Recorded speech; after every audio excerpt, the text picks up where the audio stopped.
介绍到这里，等一下侧面的细节我再给你们去详细讲解。偏远地方，这话说的那绝对是桃子老师说的话。好，下面的话呢，我们来开始制作。拿出我们手掌掌心的部分，轻轻的给它拍扁，厚度把握在1厘米到1.5厘米之间，拍扁，厚度是1到1.5厘米的区间。在这里的话强调一下，最好是用手掌拍，不要用亚克力板。亚克力板拍的特别的死板，特别的僵硬。好，那这个是第一点。第二点，我们要来塑造它的脸部形状。刚才不是说了吗？上宽下窄，拿出大拇指和食指，选择一个比较好的地方啊，轻轻的去掐一下，轻一点，不要让我看到你们交上来的作业是斜拔子脸，就是那种大长脸啊。轻轻的捏一下，蛇精脸，说错了，应该是蛇精脸。好，捏完之后，你会发现这个地方有点奇怪，所以用手在这里轻轻的，注意是轻轻的捏一捏，调整，让整体的线条流畅且圆滑。好，这一步做完了，对不对？上宽下窄完了，下面就是把下巴给它弄平一点，大拇指放在上面，力度轻一点。把手掌往上推，你看推这是啥嘛，对不对？再捏，再推啊，捏推，哎，慢慢的，你看这个小方脸是不是就出来了？然后你再看现在的形状啊，长度的话是1、2、3、3.5，高度也是快到3.5了，是不是？是偏一个方形的。接下来你弄完之后，从侧面看，脸颊的这个地方很厚，额头很薄。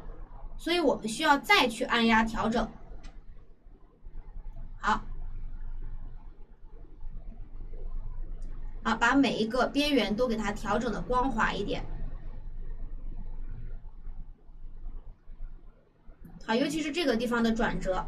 下面的话呢，我给它放在这个位置上。你们有什么不懂的吗？到目前为止有不懂的同学可以说一下啊，说一下。我把它放在这个有粗糙的这个地方。好，有不懂的可以现在来问一问啊。现在没跟上的同学也要抓紧时间了。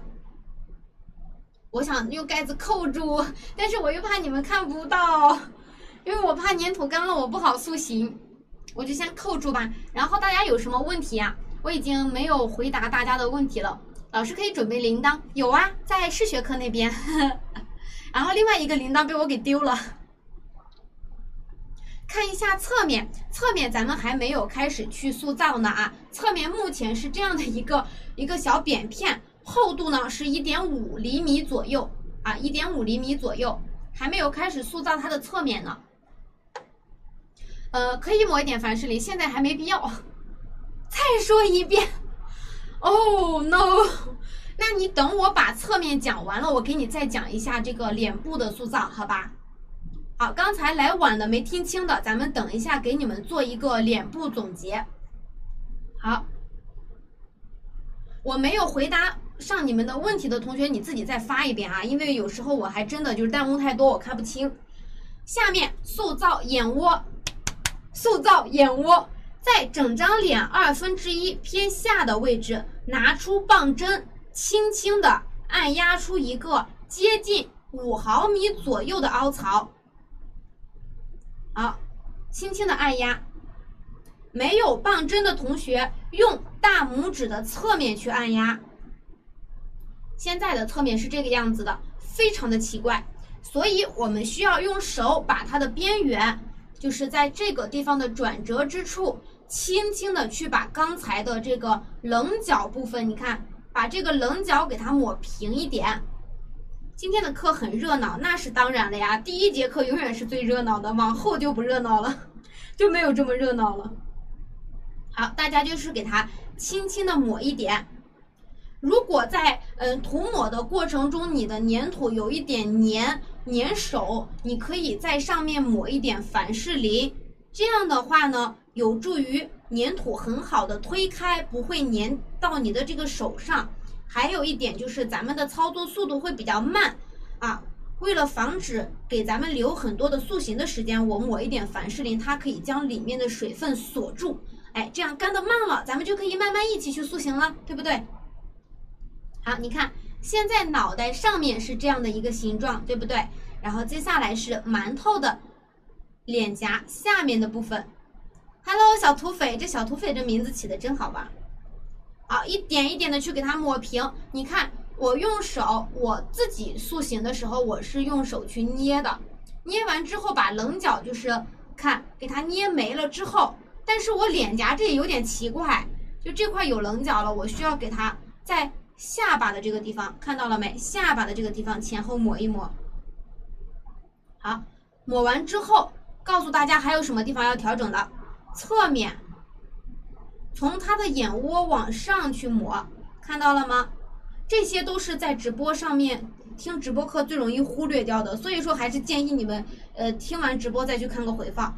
然后脸颊再往下抹，记住抹到转折之处往下走，抹到转折之处，转折之处侧面往下去抹，这样你的脸部就会比较的圆润，就不会显得那么呆板了。好，那这个是比较大体的一个形状，下面我们就要来开始去调整它侧面的形状了。我来把图片给大家切换回来。首先我们在塑造的侧面的时候要注意了，脸颊的这个部分它是整张脸最高的这个地方，就是最突出的。那接下来就是凹进去的这个眼窝往上一点是眉弓骨，就是咱们的眉毛的部分，这个是第二高，这是第一高峰，这是第二高峰啊，我撤掉第一高峰，第二高峰。接下来往脑袋顶上的这个厚度的话，它会慢慢的往下走，走一个下坡路，而不是上坡路，是下坡路啊，一定要记住。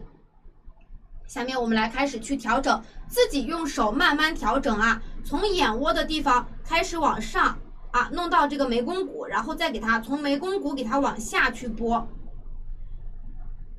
然后你再从侧面看一看啊，它的眉弓骨怎么样，的额头怎么样，就是这个就是我所说的这个侧面图的话，就是大体表现出来就可以，不要表现的太过了。有时候我强调只是为了让大家去注意它里面的细小的差别，但有很多同学就会过分的在这个地方上跟他就是跟他杠，就把它做的特别夸张，没必要啊。眉弓骨就比这个脸颊稍微高稍微低那么一点点就可以了，没必要做的那么夸张。好，你可以就是从侧面看一下，再看一下是不是脸颊是高的，眉弓骨是第二高，然后慢慢额头的话是往下走的一个曲线。好，这个的话咱们就差不多做好了，看是不是有点像一个小馒头一样。做完了这一步之后，咱们为了方便后续与后脑袋进行衔接，所以我们需要把它后面的棱角给它捏出来。棱角的话呢，就是让我们的整个脸的侧面的部分与下面的部分形成一个直角的夹角，用你的大拇指和食指去捏一捏就 OK 了。好，我把馒头脸讲完，再稍等大家一会儿啊，加一点凡士林，在搓的时候会更好搓一点点，会搓得更工整一些，尤其是这个地方啊，这个的话我再去强调一下，脸部的取土量我没有做太大的一个要求，就是你想要取2厘米的，直径是2厘米、3厘米的都是 OK 的，只要你最后的头身比是正确的，那就行。比如说，你看我今天做的绝对比案例大，我跟你讲，绝对比这个案例大。但是我们只需要掌握正确的头身比就行了。好，你看我的背面是不是捏完了？给你们从背面看一看，是不是整体的形状特别的分明？上宽下窄，脸型偏方，下颌骨转折都给它表现出来了。然后这个是它的一个侧面的图片，看这里，这是它的一个侧面图。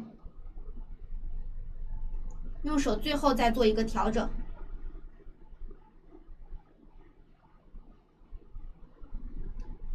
啊，这脑袋上有个包大家在制作之前一定要把空气排完啊，排不完就脑袋就会长了个包。好，这是它的正面啊，这是它的一个侧面，这是背面。好，看完之后就行了。这个地方是一定要去调整的啊，就是手指从这个指缝的这个，就是从这个脸颊的这个地方到转折的这个地方，给它往下抹，往上抹，可以让你整体的形状看起来更舒服一些。整个作品表面但凡有棱角的都需要给它处理平整了。好，下面的话整张脸部的造型就塑造完了，我给你们放在旁边与格子对齐，有问题现在可以来提问了。好，从现在开始咱们可以开始说问题了。脸开裂了，像闹了旱灾的土一样，心态崩了。这个呢是因为你的粘土就是有一点干，所以说在制作之前一定要加一点水或者是护手霜。噔噔噔噔，给你看我的宝贝就是这两个玩意儿可以用来调土的，加一点揉一揉就行了。还有一点呢，如果你就是你的制作速度太慢了，咱们的这个制作环境很干燥，然后粘土干燥的速度又快，咱们的手速又跟不上，那你可以在表面去涂抹这个凡士林，它能够减缓粘土的干燥速度啊，就可以有更长的时间去塑形了。我来看脸太厚了怎么办？重新做。注意，做完之后整张脸的厚度是一个 1.5 厘米的厚度，千万别做的太厚了。它的脑袋和脸颊之间的比例呢，是一个接近于1比1的一个比例，就是1比1的一个比例的厚度啊，千万别做的太厚了，这个脑袋。好，捏完头好厚的同学，现在先跟着我做，课后重新制作，重新练习，好吧？涂了凡士林，那就需要涂了凡士林还开裂，就需要再去调整了。现在没有问题吗？没有问题，我们就继续往下走了啊！没有问题，我真的就往下走了啊，就往下走了，走了，不管你们啦，没有人说话。那在这里的话呢，还需要我给你们再总结一遍吗？这个知识点的话，下面我们就可以开始啦。好嘞，已经收到你们 Q 的这么多了，明白了，就是点不准啊。咱们这个慢慢练，别着急，大不了咱们就是以中间的这个线作为辅助线啊，别着急。对，五官紧凑一点会更可爱。像咱们平时家里有小宝宝的同学可以看一下，一般宝宝的脑袋都会特别的大，然后五官主要集中在下面，你就会发现他特别可爱，特别呆萌。等以后五官长开了，他的脑袋、他的眼睛就会慢慢就是在整个脸的1/2了，那整个人看起来就会更成熟一点。所以说，想要做可爱了，五官尽量靠下聚拢。老师取多大的土？直径3厘米。直径3厘米，好吧。我看看刚才还有一个同学问的什么问题，我没有给他答。对，哇哇豆豆蛙同学说的非常棒，就是下巴是平的。好，接下来刻画他的这个五官。我来拿一下我的棒针工具，这弹幕真的是太多了，我真的都是眼花缭乱，看不过来。啊，按照刚才所教的技法，在我们眼窝的这个地方，刚才按压的眼窝的这个地方开始去刻画啊。我把手挡一挡，点2下，这个是点位置的。好，这个是点位置的，看到没？两个小小的豆豆眼儿，点一个这个位置。记住2个位置一定要在一条平行线上，千万别是一高一低的。点完之后，我们下面的话呢，来开始做眼睛，开始做眼睛了。拿出我们黑色的粘土。柠檬老师，天哪，我可认识你啊，蛙哥的大弟子。能再做一下头脸吗 ？Oh my god！ 你先跟着我的节奏，先往下看，好不好？天哪，这迟到的太多了。你先跟着我往下走，你迟到的太多了。下面的话呢，咱们来取出就是2个等量的芝麻粒大小的黑色粘土。啊，千万别取太多了。那这个眼睛的大小就是大家自己随意，可大可小。小了的话感觉很憨，大了的话感觉很有神，不灵不灵的。所以说这个眼睛我不会强调大家该做多大的啊，大家根据自己的一个喜好来定就可以了。我的话呢，就是取了2个芝麻粒大小的黑色，一定要注意大小，一定要一致啊，千万别一个眼睛大，一个眼睛小。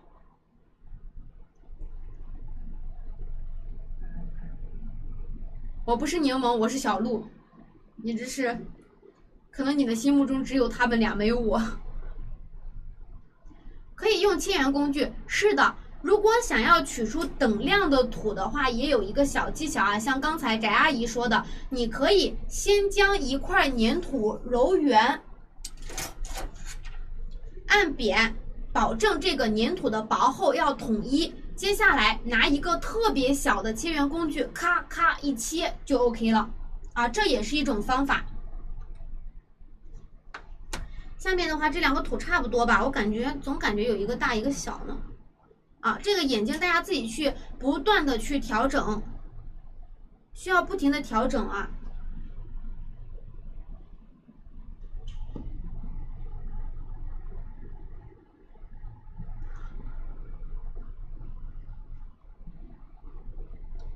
啊，我觉得应该差不多了，差不多了。接下来的话就是把它俩按扁。你用亚克力板按的话呢，能够很清晰的去观察这2个眼睛的大小是否是一致的啊。这边大了，那边小了，那你就把力往那边使，让那边变大一点。哎，这就是技巧。给它扒下来，扒下来之后，我们就可以开始粘贴了。拿出我们的白乳胶工具，先点一点。哎呀妈呀，点太多了，我先放在手上啊，我先给它点一点上去，在眼睛上方轻轻的点，不要点太多。然后上面会留一点点的白乳胶，我们把多余的白乳胶就是轻轻的点掉，但是它上面这个时候还会有一点粘性。然后让它去粘我们的这个，你看就粘起来了，轻轻的给它放上去。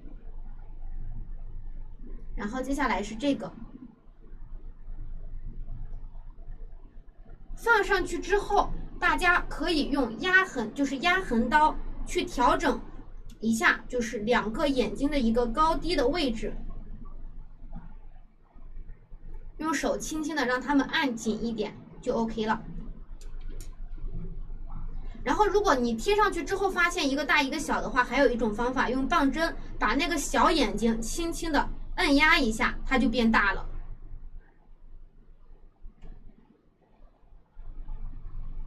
好，那这个是我们的眼睛的一个粘贴啊，允许我调整一下细节啊。你看，有形状不圆润的都可以通过压痕刀去处理的啊。如果有形状没有那么圆润的，用压痕刀轻轻的拨动它啊，轻轻的调整，你就可以重新把你的眼睛给它调整圆润了。好嘞，然后我们的眼睛就做的差不多了。下面的话呢是眼睛上方的高光，高光的点缀方法有2种，怎么觉得左右又变高了？有吗？那我给它往下赶一赶，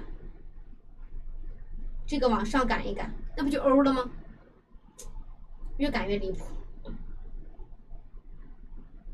眼睛越赶越大。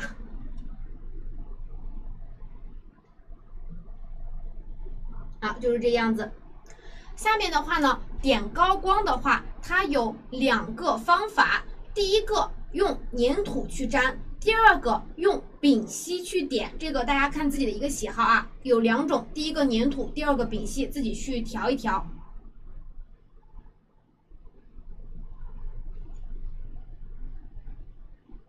啊，我来给它调整调整，一直听你们说哪个高哪个低来着啊，调整调整。啊，这只能做一个微微的调整，还调整不了太大，因为它已经粘死了。下面的话呢，我们就来开始去点它的这个高光的部分。高光的话呢，因为本身就特别小嘛，所以说大家就不要用手揪了，你就用剪刀给它就是轻轻的剪一点点，就是用剪刀剪那么一丢丢。老师，高光怎么点好看啊？高光的话呢，它是分为大高光和小高光的啊。首先我们先去把大高光给它点上去，轻轻的给它按扁，一定要轻轻的给它按扁，因为你力度一旦重了，这个圆它就没有那么圆润了。好，按好了，从侧面看这个白色一定要扁一点，千万别太厚了。啊，下面是把另外一个也给它点上去，同样取一个特别小的，记住咱们粘土通过按压它会变大，所以说我们不需要取太大的一个白色粘土，稍微取少一点，它就会做出一个很大的这个高光。高光笔的话呢，要看你的质量了，质量不好的话是很难点出一个就是很均匀的高光的。好，轻轻的按压，你看这个高光是不是大的就点上去了？那光有大高光看起来有点憨，有点傻，所以说我们是需要添加这个小高光的啊。添加小高光之后，看起来就会更加的可爱一点点，就不会显得那么憨了。现在的话就是有点呆了，有点呆呆的。然后小高光的话呢，就尽量用我们的剪刀再去进行一个修剪，就是越贵质量越好呗。好，小高光的话，它肯定粘土的这个取土量就越小了啊，记住，就这个是比较锻炼我们的一个手部的把控和拿捏的一个能力的啊，还是比较建议大家用粘土，因为用丙烯或者是用那个高光笔的话，是很难做出一个非常圆润的颜色特别的，就是饱满的一个高光。原谅我手上的这个凡士林加太多了，我需要擦擦手。凡士林太多的话呢，就是手太油了，打滑，就是拿不住土。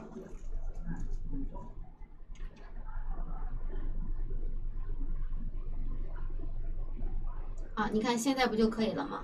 啊，手上有凡士林的同学可以将凡士林擦一擦。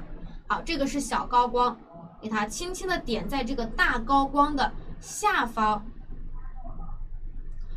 在这里一定要记住咱们的这个小高光啊，我再取掉一下，咱们这个小高光千万不要离大高光太近，它们中间我们要给它保持一定的距离，不要挨得死死的啊，挨得死死的，那做这个小高光也没有什么意义了啊。这今天这手是出现了 bug 吗？就是揉不圆。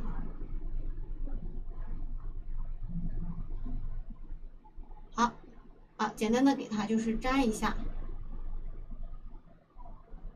啊，粘一下就 OK 了。另外一边，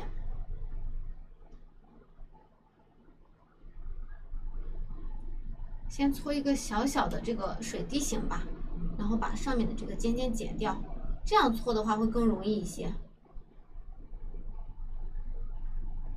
反正就是非常非常小啊。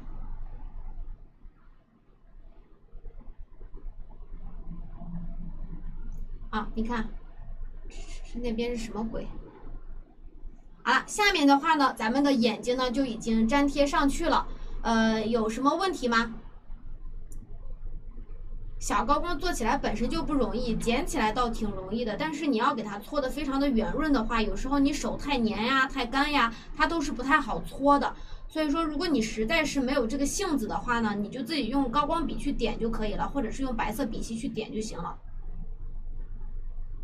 啊，就这样子的。算了吧，我这个用白丙烯给你们示范吧，我这放弃了。真的是，我也不知道为什么那边就死活搓不圆。在这里给大家讲一下，如果你们要用这个点高光的话呢，如果你们手上有那个叫什么来着，就特别小的这个笔，如果有这个的话啊，可以用这个点一点点，不要点太多，我们就点一丢丢，别点太多，就一丢丢，然后在该有的这个位置上给它看着啊，轻轻一点，就可以得到一个很圆润的。记住控制自己的力度，你力度一旦大了，这个高光就很大。所以说千万不要太用力了，这个高光是需要控制你的力度的。完美，我终于把左边眼睛的高光点上了，我真的是，哎呦妈呀，这个搓那小球搓死我了都。让你们有耐心，我自己先暴躁了起来。高光的话可以画小星星呀，也可以画小爱心，或者是你把眼睛做大一点，里面画一个小草莓。小柠檬爱上了小草莓，小草莓爱上了小蓝莓，小蓝莓爱上了小柠檬，三角恋。好，下面的话呢，开始去塑造它这个嘴巴的位置。嘴巴的话，刚才已经说了，是从眼睛的下方到这个下巴的地方取一个中间值啊，差不多是中间值的一个位置。用压痕刀，咱们今天第一天开始就用压痕刀轻轻的画一下，在整张脸的正中央的这个地方啊，去轻轻的画一条线，然后开始去贴它的这个嘴巴。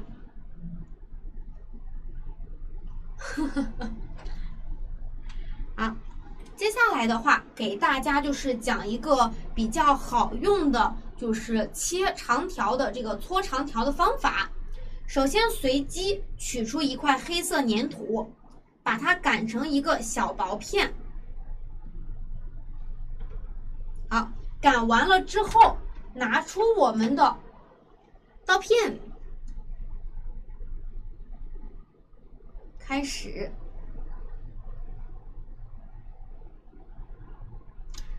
在这里我就强调一下，如果大家有问题在弹幕里面发出来，我看不到的同学啊，像咱们今天不跟着我做的同学，你可以帮他回答一下啊。像不跟着我做的，啊，下面的话我们用刀片，就是轻轻的切一小长条，我们就切这么一小长条溜。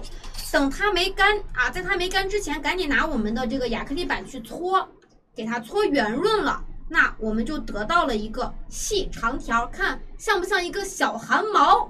像不像比较粗的小汗毛啊？这就得到了。我们接下来修剪出我们所需要的嘴巴的长度，就是这个就看大家的一个喜好了，随机一点。像我的话，修剪一个接近3毫米的吧。哎，我的嘴巴去哪了？嘴巴都找不到了。我就不用剪刀剪了吧，我放在桌面上，我就用这个切割刀去切了。好，切完之后，我们来用我们的这个棒针工具点上白乳胶。我胳膊上的汗毛太细了，不行。好，点上之后一点点白乳胶点多了溢出来了之后呢，就是等它干了会有印记，不好看，所以说尽量轻轻的去点，不要点太多。还有一点就是白乳胶点多了，咱们在粘的时候会打滑，粘不牢。好，在刚才就是按的这个缝里面，轻轻的给它点一下，然后擦掉多余的，把这个棒针上的多余的白乳胶蹭掉，然后用它的这个自带的这个粘性贴上去，就 OK 啦。贴好之后，用你的手或者是压痕刀轻轻的调整它的一个形状，轻轻的。好，下面这个嘴巴的造型就塑造完成了。接下来的话呢是塑造耳朵的部分了，要不要我等一等你们呢？啊，稍微等一等啊。然后在这个期间的话呢，如果你们的脸上抹了大量的凡士林的同学，建议用纸张轻轻的把凡士林擦掉，不然后续你的脸很难干。然后还有一个问题呢，就是不但难干，腮红也上不上去啊。就是有凡士林的话，你后续去上丙烯或者是去上那个色粉的话，它都上不上去，它会结块，特别丑。所以说要把多余的这个凡士林给它擦掉。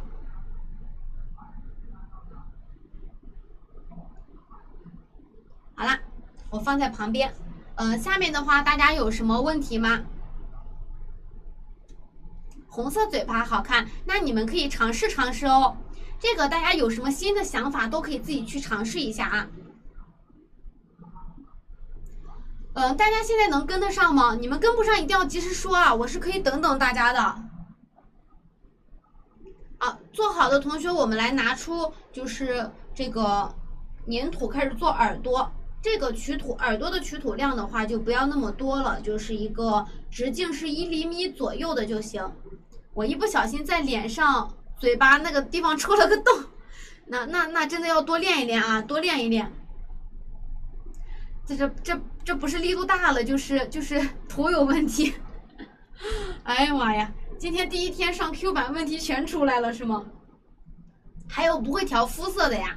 快，有谁会调肤色告诉他一下，我看一看你们的这个调色能力都怎么样。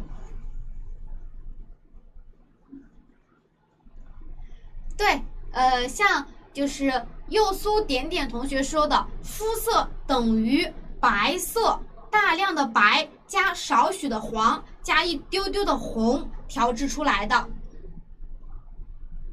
对，它没有眉毛，因为它的刘海很长，已经把眉毛遮盖住了，所以说咱们今天先不做眉毛啊。下面的话，把我们取出来的这一个，这是多大呢？直径是1厘米的吧，就是很随机的啊，随机的，直径是1厘米左右就 OK 了。然后把它搓成一个粗细程度在5毫米的这个小细长条。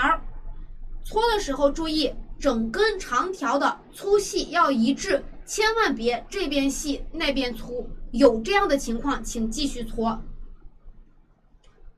搓到5毫米就 OK 了。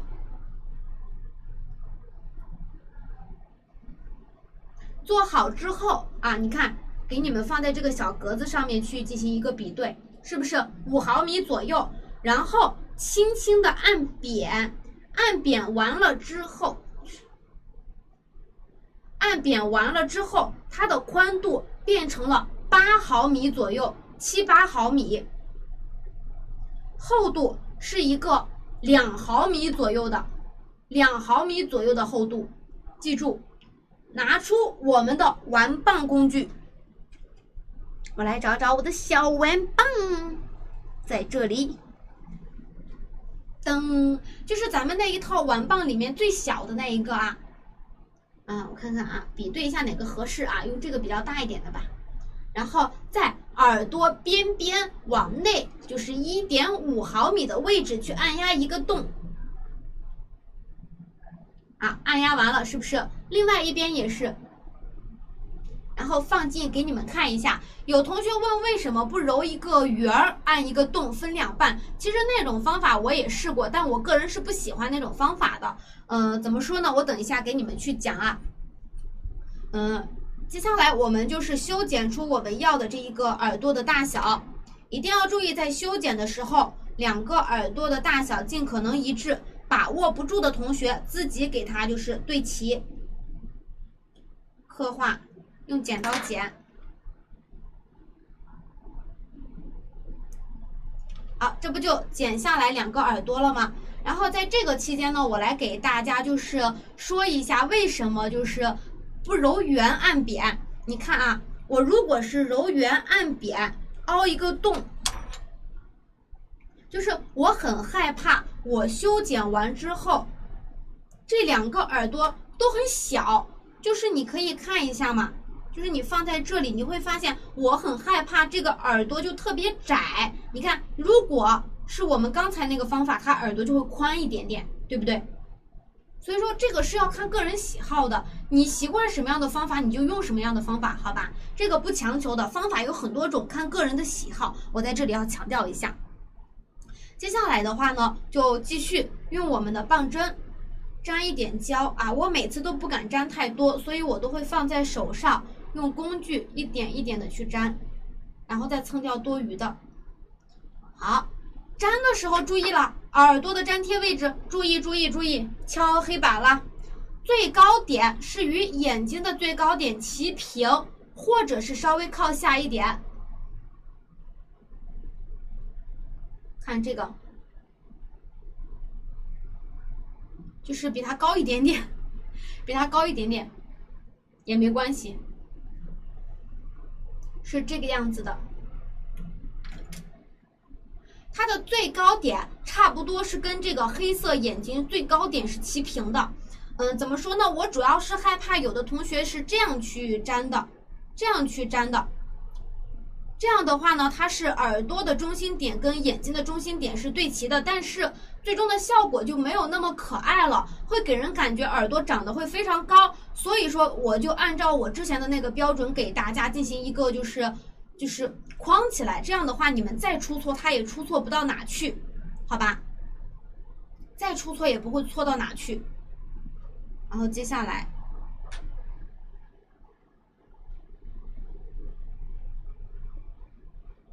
点一点，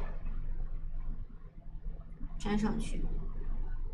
粘好之后一定要去观察左右两边耳朵的这个位置高低一不一致，不一致的话你需要调整。接下来我们给它翻到侧面来看，看一看这两个耳朵的前后位置一不一样，千万别一个耳朵靠前，一个耳朵靠后，那个就不好看了啊！你看我刚才是不是把它往后移了移？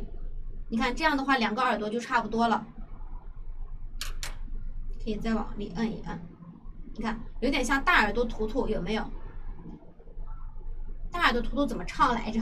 啊，为什么不粘贴眉毛呢？我在这里给大家再说一下，就是因为咱们刚开始去接触这个就是 Q 版人物，像很多的东西都是给你们做了一定量的简化，没必要做，咱们都不会去做。到后面的案例，我们会随着第一个案例的难度去进行逐个的增加，所以说这点大家不要担心啊，就是会逐个增加的。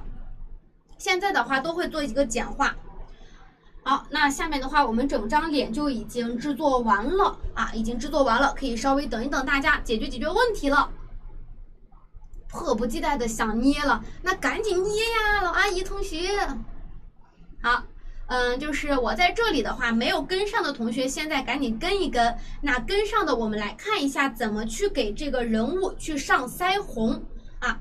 上腮红的前提是你的这张脸已经干的差不多了，你才能够很好的去把腮红上均匀。如果你的这个粘土表面还是比较湿润，或者是有水、有那个凡士林的情况下，是容易结块、上不均匀的。我在这里要强调一下。好，下面你们可以等最后去上啊，都没关系。如果你干了的话，你可以跟着我来。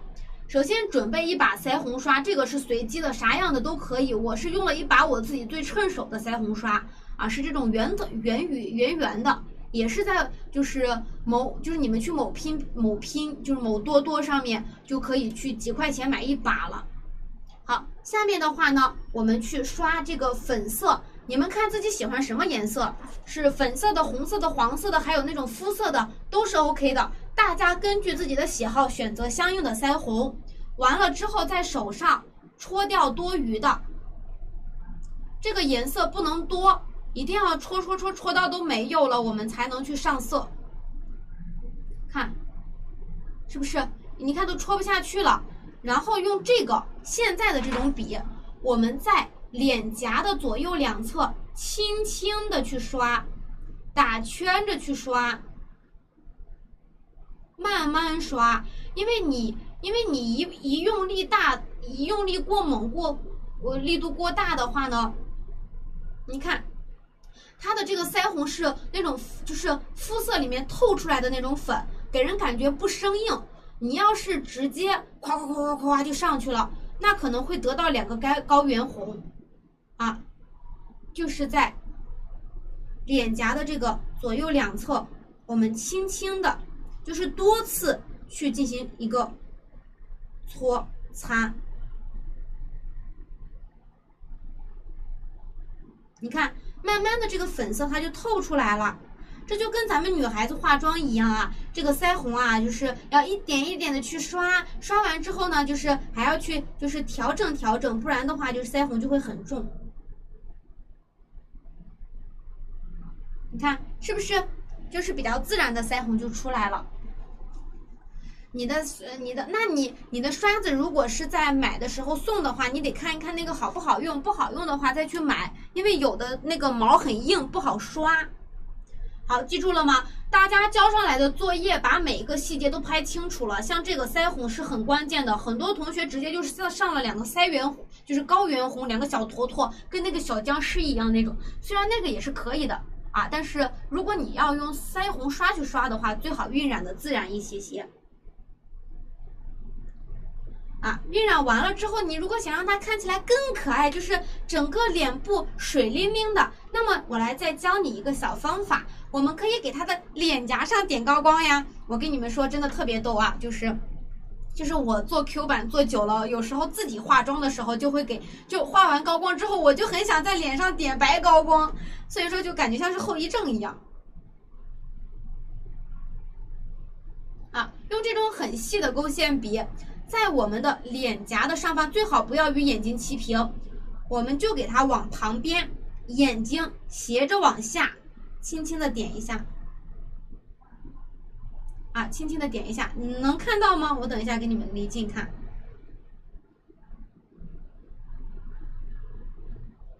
好，左右两边这个白高光的位置尽量一致啊，还有大小也要尽可能一致。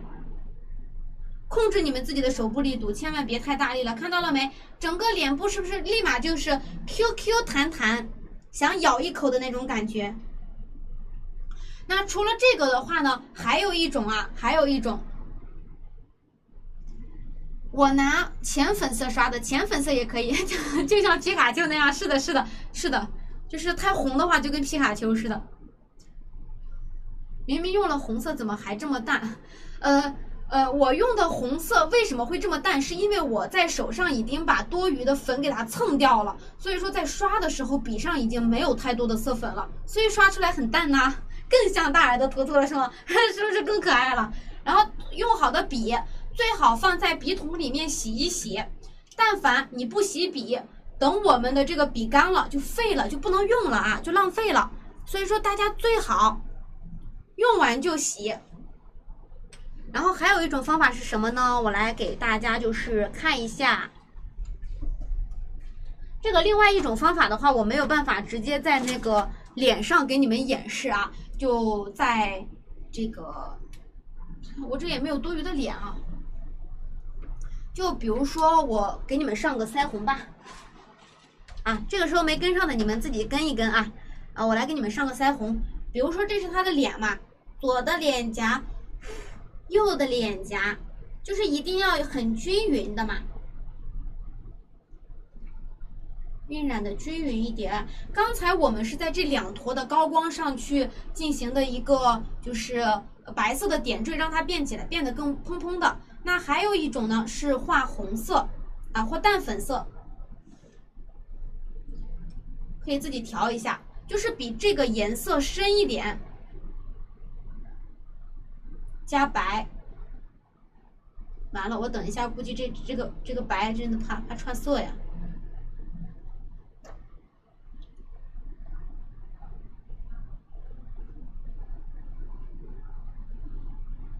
啊，反正就是调一个比较深一点的这个红色，然后我们在脸颊的上方给它倾斜一定的角度，1、2、3，然后这边1、2、3，哎，是不是也是很可爱？记住，这个线条是要倾斜一定的角度去绘制，线条流畅啊，线条一定要流畅。可以在这个颜料里面加一点水，你不加水的话，很容易画到一半没颜料，所以说要加一点点的水。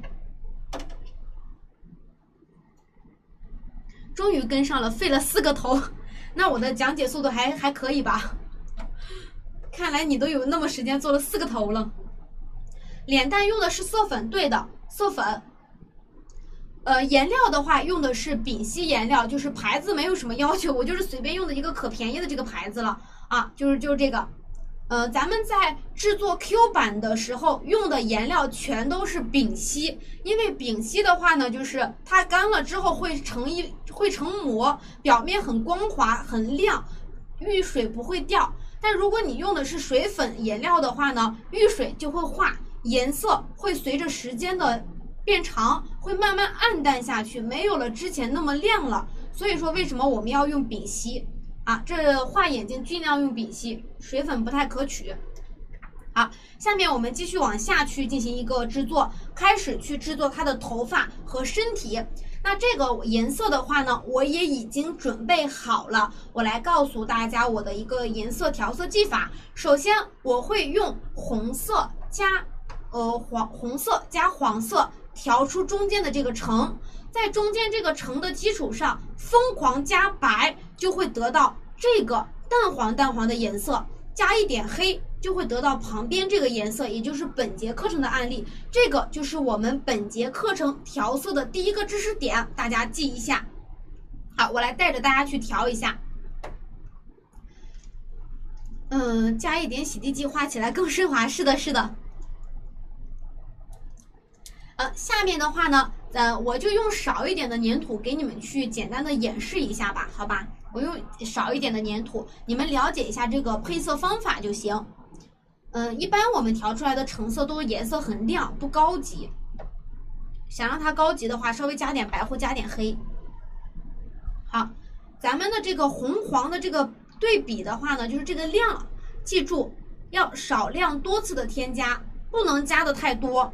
你看我第一次就有点太多了，我也不敢冒这个险，万一调毁了我还得重新调。接下来的话呢，就是再加那么一丢丢的黑色。好，就是这样的比例，我们来调头发的颜色，咔咔。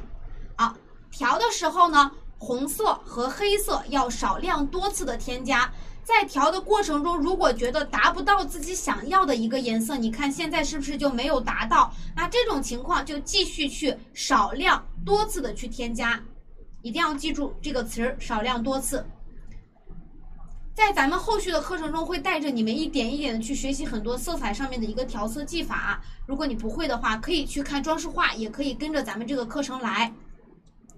你看是不是它的一个颜色就比较接近了啊？我们再去添加一点红就 OK 了，颜色就会相对来说它的一个饱和度、鲜艳度它就没有那么高了，会发灰一点点，就有点发灰，偏向于高级灰的那种感觉。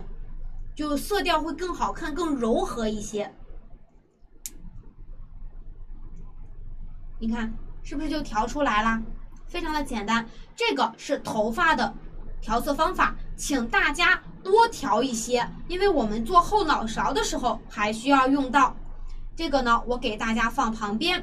接下来教大家调它的这个身体部分的黄色啊，可能有很多同学说黄色谁不会调呀？黄加白呗啊。黄加白调出来的颜色会有一点点的，就是偏荧光色。记住，咱们今天这个是淡黄色，所以说是以白色为主，黄色为辅。因为我看到你的那个弹幕，我就想到了红，橘加红。橘加红什么意思？我就说嘛，橘加红是嘛意思？好，按照这个比例。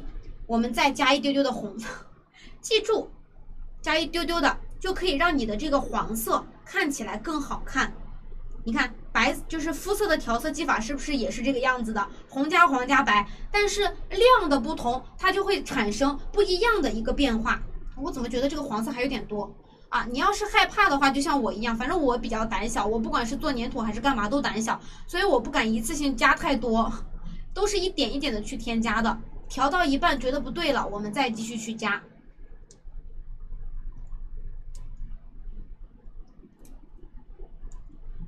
啊，你看，是不是颜色就变得更柔和一些了？我们再去给它加点黄。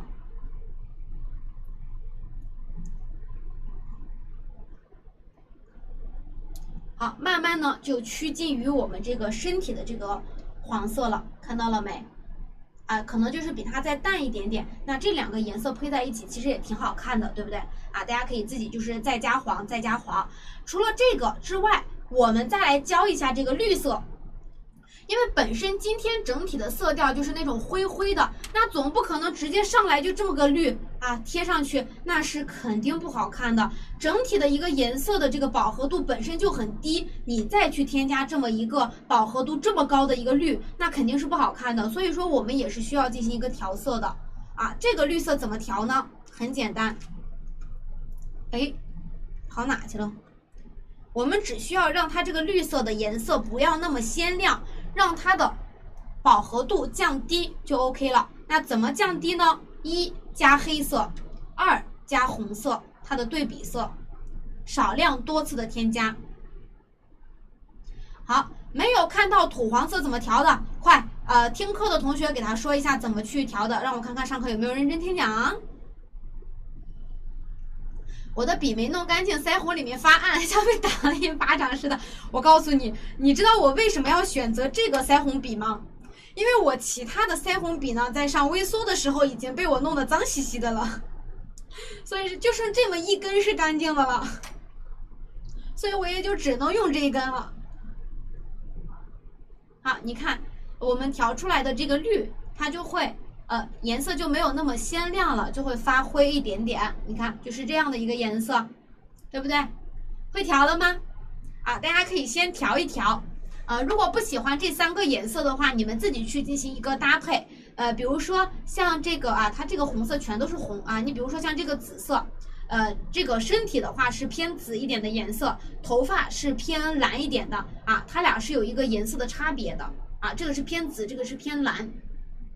你们可以自己去搭配，就是同一个色系的，就是比如说像深红、浅红啊，什么什么淡红之类的、淡粉之类的一个色系的，大家最好把头和身体的颜色做一个深浅的区分，千万别做成一致的了啊！当然也可以，你看这样就是这样，也可以统一，但是其他的颜色你就要会添加了。如果你不会添加的话，咱们就尽量就是按照这种同色系来，就是黄色加白加黑啊，加入不同量的白黑，产生不同的颜色啊，就可以用来搭配了，就不容易出错。这个的话，在咱们的浮雕装饰画里面有讲的，你们可以去看一看啊。也就六分钟左右啊，不多，时间不长，你们最好去看一下。好，做好的同学拿出我们之前拿出大家调好的颜色，我们就可以开始制作了啊。黄加黑，翟阿姨，你说清楚一点，是黄加黑吗？里面是不是缺了个颜色？那个红的好看是吗？那你可以参考一下这个配色，主要是它整体的红色如果没有这个帽子的话，颜色是比较暗淡的。它添加了这个帽子的话，是有一个很亮的一个颜色的，所以说看起来整体就没有那么的单调了。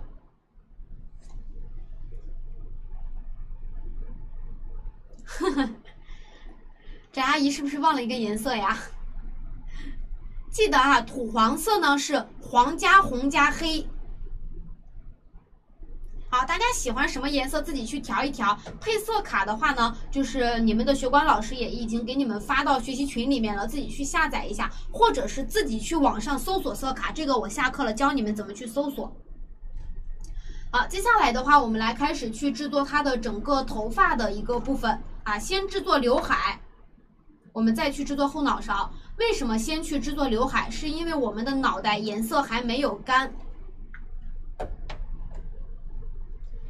是因为我们的这个脸没有干，你去贴后脑勺的话很容易变形，所以说先做头发，再做后面的这个后脑勺。首先大家先去取出一个就是花生粒大小的这个土黄色。那在这里说一下啊，首先咱们的刘海它分成3部分，第一个是中间这个比较宽的刘海，这是第一个。接下来是左右两侧比较窄的这个小刘海、大刘海、小刘海，最后就是脸部左右两侧比较长的这个鬓角的这个部分啊，这2个头发会偏长一点点，主要分为这3类。首先我们要做的是中间这一个，就是这块的话呢，大家的粘土取多取少无所谓，因为到后期的话，我们是需要去用剪刀进行一个形状的修剪的。好，搓圆了之后拿出来，我们看一下。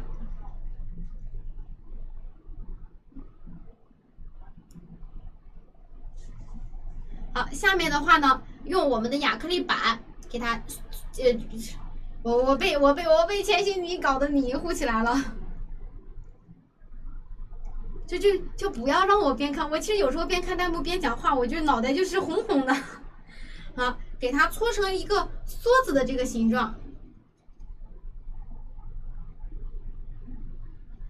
好，在这里呢，我要强调一下，就是在搓这个梭子形状的时候呢，可能会有的同学是这么搓的，就是前面这个就贼长了，这个尖尖就特别长，中间就特别细，这个是不对的啊。咱们尽量把前面这个尖尖，哎，不要搓那么长，短一点，中间胖一点，啊，搓成这样子的。然后从侧面给你看一下，它是这样子的形状，看到了没？中间这太胖了，用你的手轻轻的去给它滚一下，让它的整个梭子形是线条比较流畅的，这个梭子是这个样子的啊。做好了之后，不知道你们有没有做好？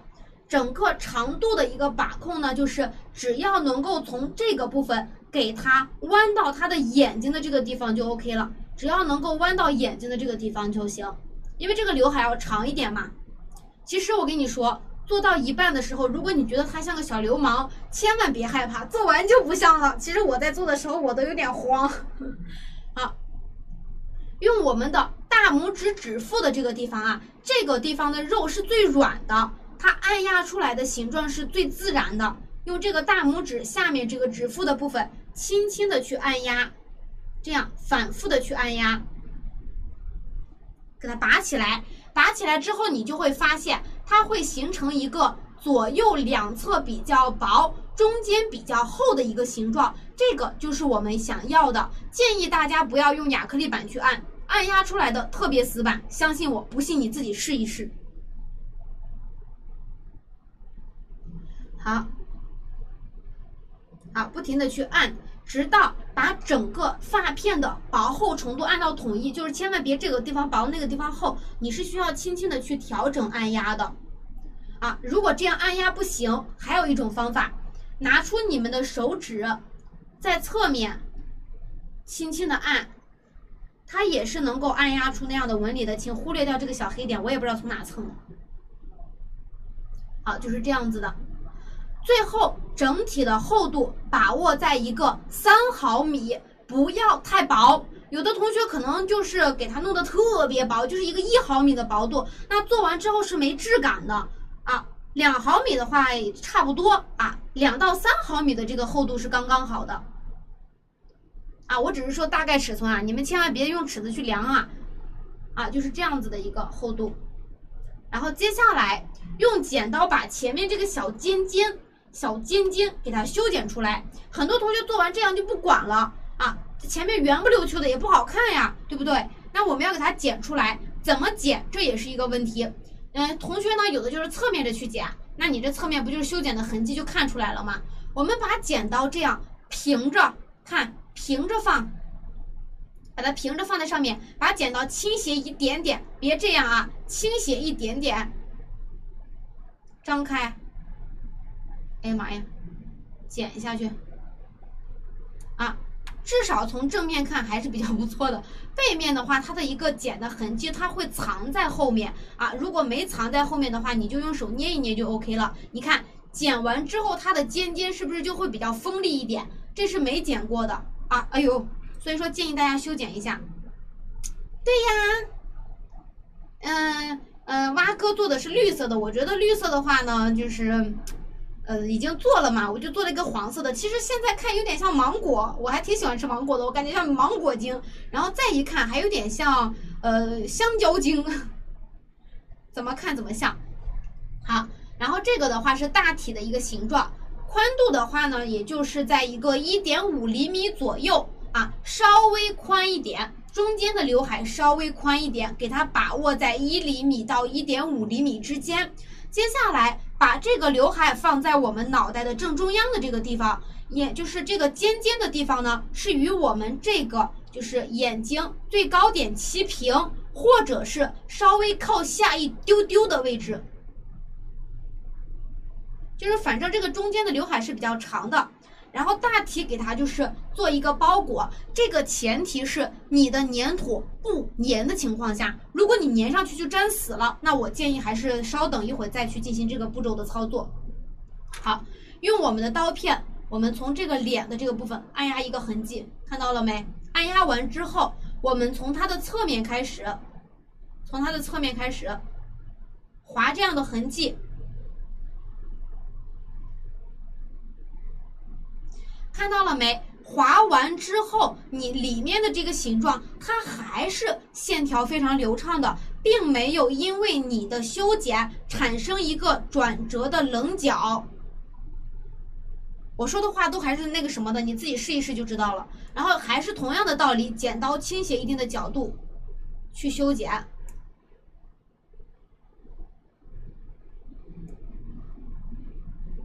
修剪完之后，你看整体的线条是流畅的，不流畅的话，趁粘土没有干自己去调整。好，边缘可以用手轻轻的摁一摁。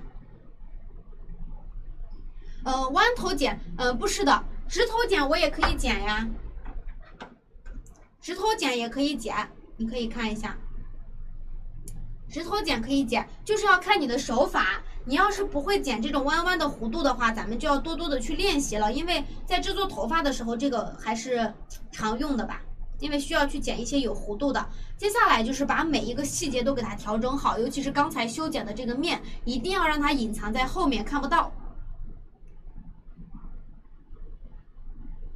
好，那把薄厚的话也要调整一下，反正就是不停的调整呗。做好之后，它的话呢，我个人是感觉就是旁边有风吹过来了，所以说它的刘海呀、鬓发呀，全都是往这边去吹的。所以下面的话呢，你如果想要给它表现一点弯弯的弧度的话，看好啦，把大拇指放在尖端的这个地方，食指放在侧面，给它往这个地方去歪，一个手给它往内推，一个手往外拨。其实你看这个弯弯的弧度就有了，是不是？然后接下来你自己去慢慢的调整细节。看，这是不是就有了一个小小的弯弯的小弧度？好，接下来就是把它进行一个粘贴。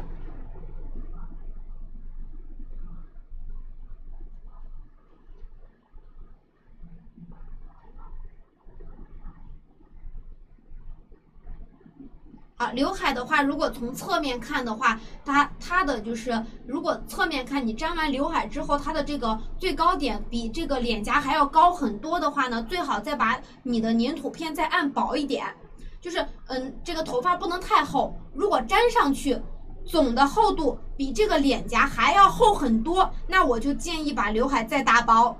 如果比这个脸颊稍微厚一点点是没关系的，但不能厚太多太多。好啦，还没有粘住，为什么？因为这块长了，可以再修剪一下。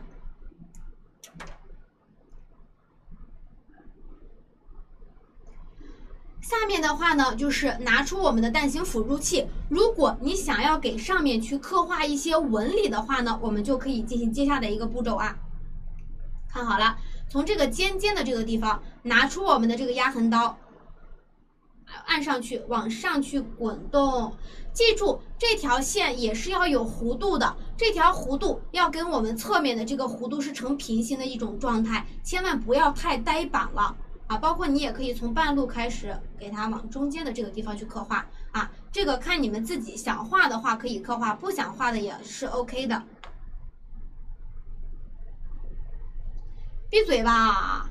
真的是翟阿姨，还有小慧，你是觉得我讲的有多慢？慢一点的话，大家能听得懂吗？真是的，不要再吐槽我了，真的是烦死了，烦死了。好，就知道吐槽我，哼。好，把它粘好，用手摁一摁，调整调整。接下来的话呢，就是大家也已经掌握的差不多了，对不对？然后我就是加快一点点的速度啊，去制作它左右两侧的那个就是头发。好，我们来开始。哎，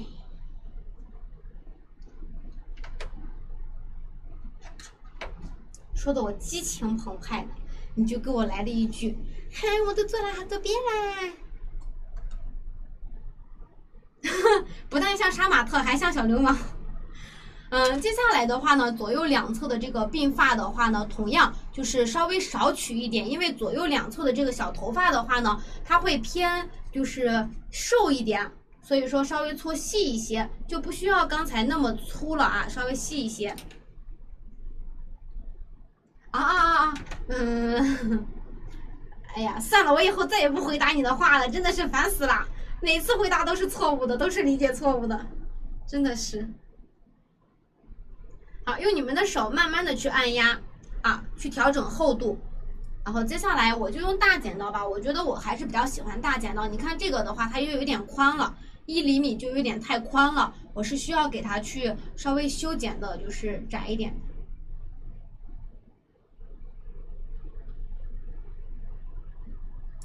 好，还是用刚才的那个方法，线条一定要流畅。你这真的是，我真的，一遇到翟阿姨，我跟水晶球，我就感觉自己宛如一个智障，处处碰，处处啊，真的是我太可怜了，我怎么这么可怜？好，下面的话呢，我们来开始，这不没时间看弹幕吗？好，下面的话呢，把这个粘土片，我们给它放在这个侧面的位置。长度的话也是要差不多的，就比这个跟这个差不多，或者稍微长一点啊。看好了，咱们很多同学在粘的时候可能是这样粘的，因为我还要就是弄一下错误的方法，不然的话，很多同学在做的时候容易踩坑。你像这样的话，它中间这个大 V 型就太大了，中间就是露出来的脑袋、额头太多了，就会显得这个人很秃，这个是不需要的。我们呢，就是把中间这个缝给它缩小，你看像这样给它粘紧一点，是不是缝就小了？然后把这多余的粘土没有干，给它再掰过来，掰过来，你看是不是发缝一小就好看多了？接下来的话呢，就是你看这个粘完之后，你会发现其实旁边的这个脑袋的话，它也是从中心这个点去粘的。但现在因为这个粘土咱们都没有这个地方了，都够不到了，所以说你需要从这个半路的地方，看到了没？给它咔修剪一个 V 型。那这个地方我们到时候就可以修剪它的这个鬓角的这个部分了。好，给它拿下来修剪。比一下拿下来，对了，这个就是需要进行比对的。哎呦 baby， 尤其是你到后期在制作 Q 版或者是正比，尤其是制作正比的时候，人物的服饰它是需要经常拿上去比对，制作褶皱再拿下来的，反复的去操作的。所以说这个咱们尽量就是先提前练习练习，好吧？到后续的话，这个操作是很多的。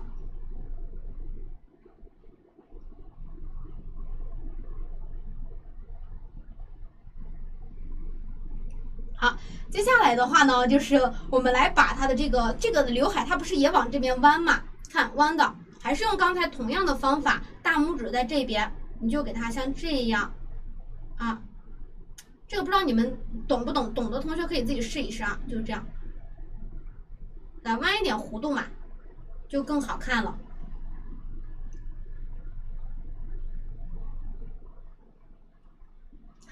什么叫人一多我就膨胀了？你说的话我都能听见了啊！啊，这样就给它粘上去。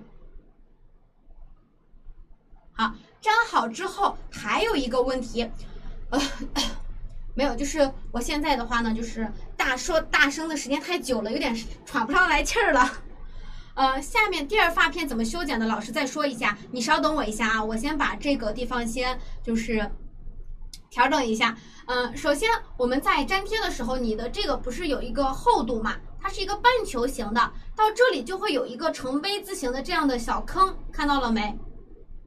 这里就有一个 V 字形的小坑，就在接缝的这个地方，然后再鼓起来，再到我们的另外一个头发，这个是不对的啊。我们是需要，也不是不对，就是看起来不好看，我们需要用手捏一捏，调整调整，因为这个时候粘土没有干，我们让它捏紧一点点，从侧面看，这就是一条很流畅的一个弧线，中间是没有那个凹槽的。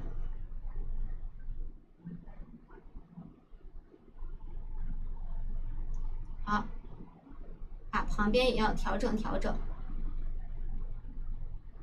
好，慢慢的去调整啊。好，你看，从侧面看就是比较流畅的一个线条。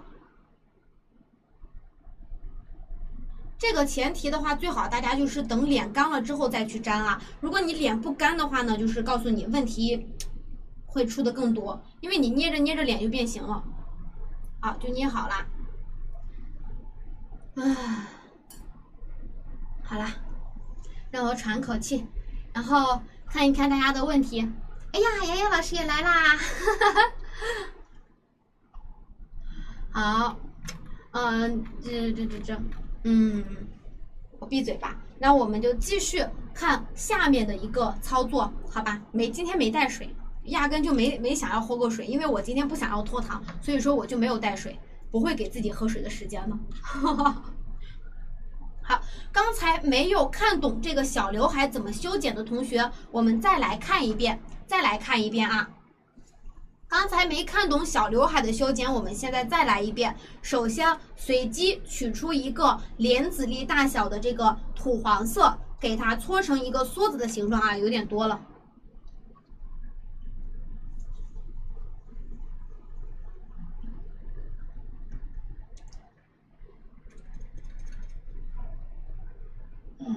深呼一口气，让我喘喘气。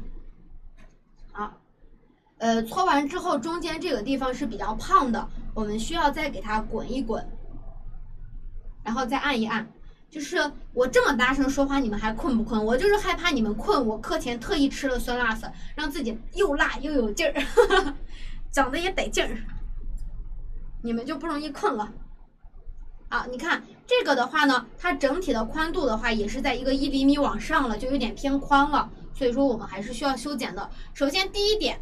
下面的这个尖的地方太长了，我们需要用剪刀，用刚才的方法把剪刀躺下来修剪一下，把这个比较长的尖都给它剪掉。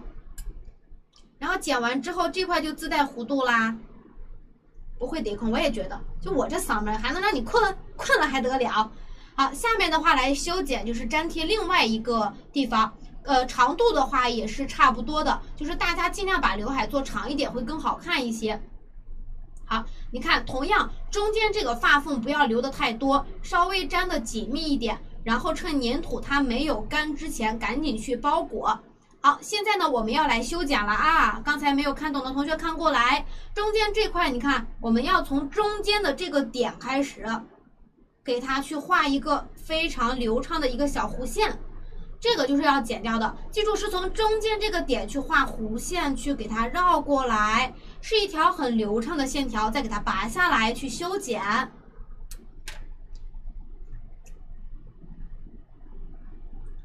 谁的眼睛成了咸蛋超人了？今天坐着看都不会困，那难不成还躺着看了？以前不是躺着看，以前是边吃饭边看。好，修剪完了之后，反正这个宽度是我们想要的，但是侧面的话它是有修剪痕迹的。用你们的手，不方便用用指腹的部分呢，就用手在侧面去轻轻的按压调整。反正是边缘这块是不能有修剪痕迹的，这就是所谓的细节，一定要注意了。你看，有点像个小月牙，对不对？我们给它粘上去就 OK 了。好，粘好之后就是摁，就是你看我的手是给它往前推的。大家在看回放的时候，其实有时候很多手法是需要仔细去看的啊。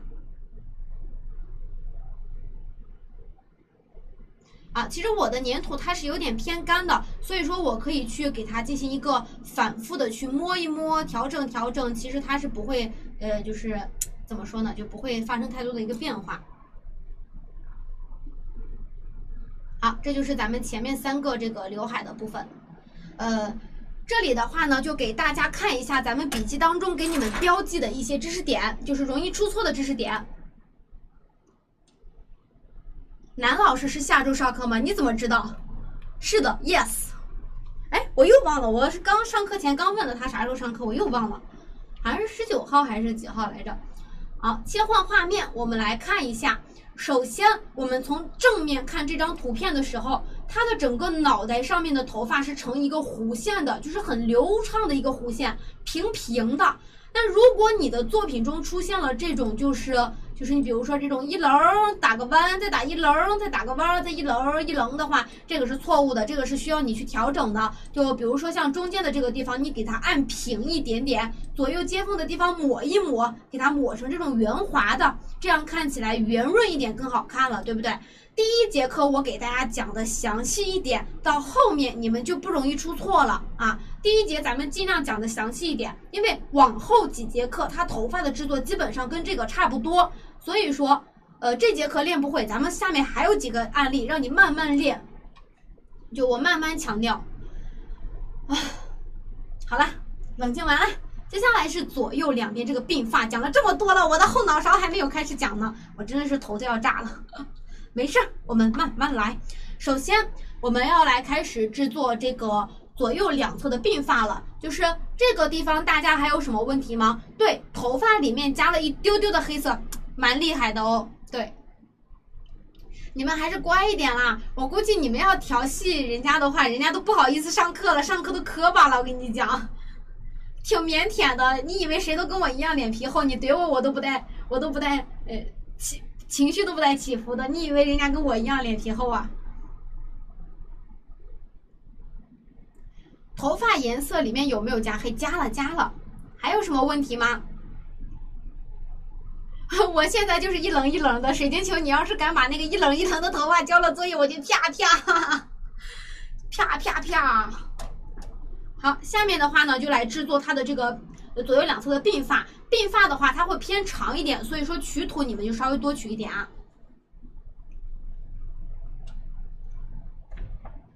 好，接下来的话呢，就是给它照样搓成一个梭子形。这个的话，我在这里强调一下，咱们的这个进阶 Q 版的课程，它不像以前的这个基础课了。然后咱们的笔记当中呢，它也不会给你们写很多很详细的数值，因为数值的话呢，它是会怎么说呢，在操作的过程中会发生变化的。比如说，你看我这节课的案例就做了一个 Plus 版的，那你说再按照咱们笔记当中的数值，它肯定就不对了，对不对？所以说，你只需要掌握它的一个整体的比例是做多长多厚就 OK 了。其他的话呢，就是自己去做就行，就不能太依靠笔记了啊。给这里再强调一下。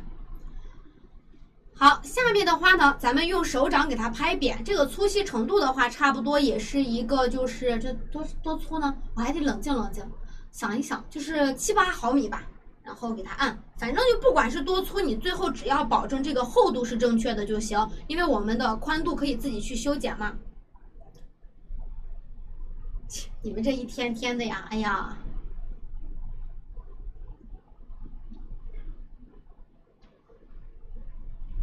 你们到时候要敢翘我的课去上他的课，我跟你说，你就别回来了。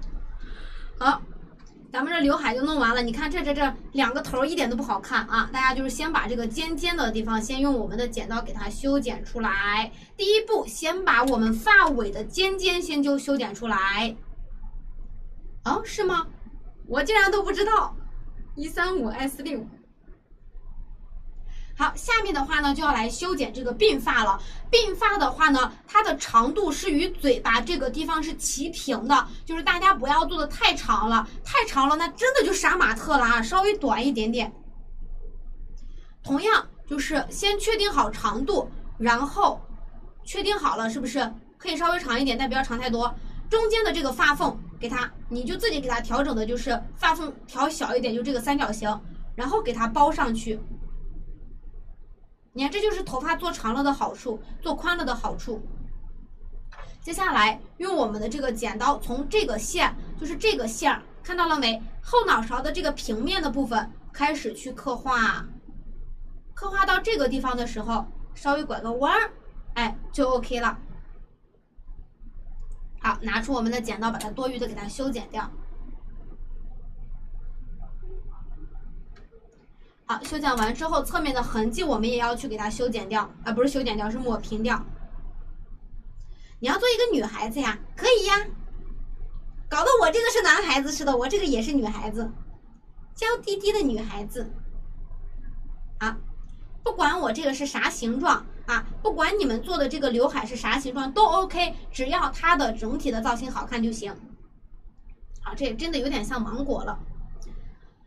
下面的话呢，如果你看我这块有一个翘起来的小头发，如果你们也想做的话，其实也很简单。你可以先把，哎呀，我忘了我这怎么去粘的了。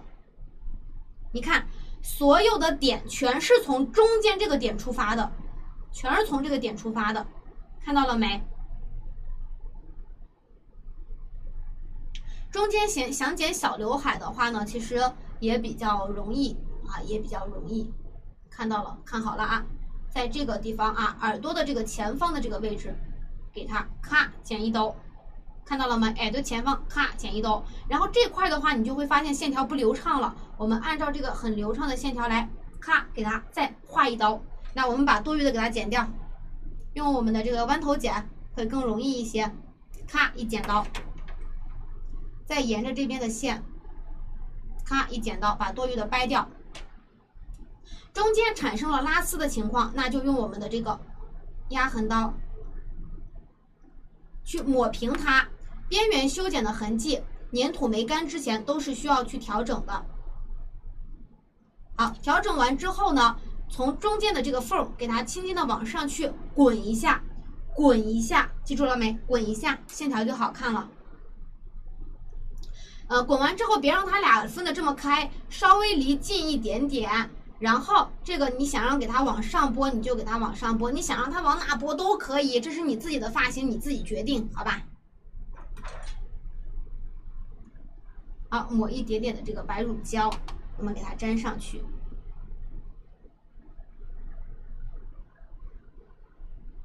好，粘好了之后，如果你想让我这粘的真的是稍微往下一点。好，粘好了之后，如果你想让这个，你看让它翘起来可以；如果你想让这个也给它翘起来的话，你看像这样，看到了吗？这个手放在上面，另外一个大拇指往外拨。啊，就拨起来了，就翘起来了。拨完之后呢，你看这块脑袋是太宽了，你要给它就是往里摁一摁，包括整体都得调整一下。我这讲课速度太慢了，真的是。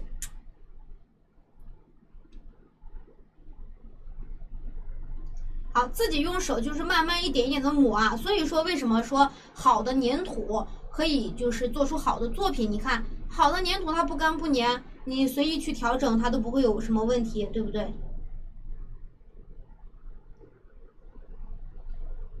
啊，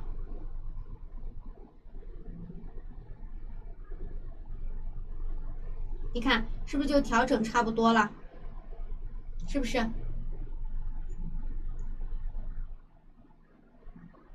？OK， 那接下来的话呢，我们继续去做另外一边的这个头发。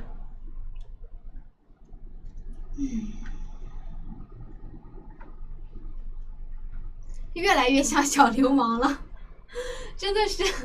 幸好这个话是从我嘴巴里说出来的，我跟你说，是我提前说好的，因为我自己做的时候，我就觉得像一个染了黄毛的这个小混混。没事儿，反正我只要不拖3个小时，我觉得一切都是 OK 的，是可以被谅解的。我只要不拖到3个小时就 OK 了。嘿嘿嘿。好，同样的这个随便一个尺寸，先给它搓一个就是梭子形。这节课的话，大家就是可以多练一点，反正对于我们后续的课程都有帮助。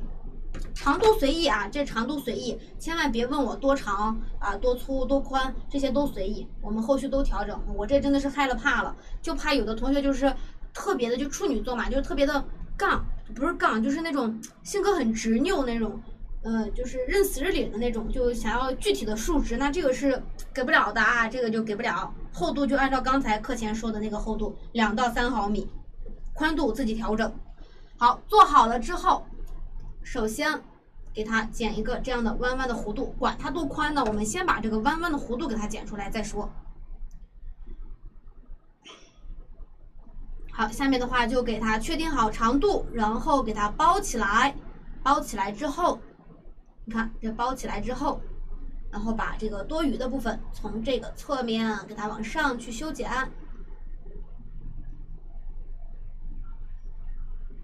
你看剪完了之后就会出现这样的，你看这块的话它就是有一个棱角的，看到了没？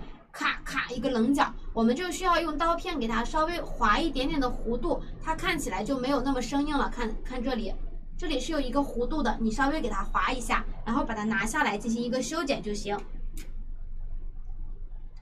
大剪刀呢，像这种修剪大刘海的话，大剪刀是比较好用的。看修剪完了就是这样子的，然后放在我们的桌面上调整。我的目标就是那个几点来着？我的目标就是下课之前把脑袋讲完，再拖半个小时把身体讲完。OK， 时间安排的妥妥的。好，下面就可以开始去进行一个粘贴了。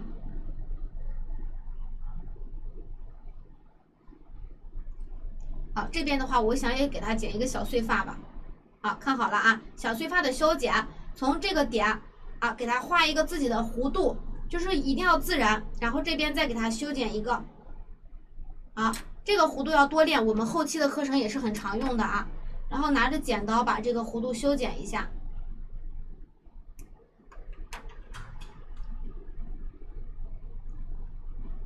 修剪完了之后，记住咱们一定要用压痕刀往上去进行一个滚压，不要滚的太多，稍微滚压一下就行。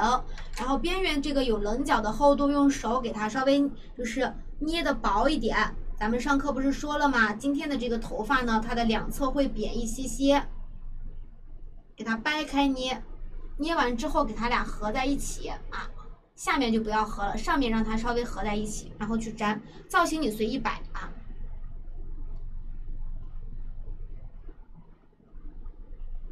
这一块，我觉得这块太厚了，把这块稍微修剪的就是细长一点。你看，就自己去修剪就行，慢慢去修剪啊。你们别再诅咒我了，诅咒我是很可怕的一件事情。我后面是有豺狼虎豹盯着我的啊。你们要怕，你们要觉得能够见到我，想要见到我，最好是保佑我。千万不要诅咒我。好，那这个的话我们就已经给它做完了。然后刘海你想要怎么给它刮到我们的前面，哇，那个什么少年的那种感觉，风吹过的那种感觉。好，粘完之后的话呢，它整体的一个脑袋的一个造型我们是要调整的。你看从侧面看那个痕迹还挺明显的，我们再给它抹一抹，调整，边缘再捏一捏，尖再有点偏长了，尖再修剪短一点。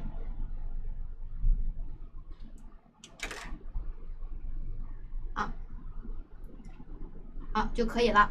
然后粘好之后，比如说这个也可以给它就是，然后你我给你拿起来吧。这个如果你想要一个小弯弯的话，也可以给它往上拨到这个上方，从侧面看是这样子的，就是拨到它的上面就 OK 了。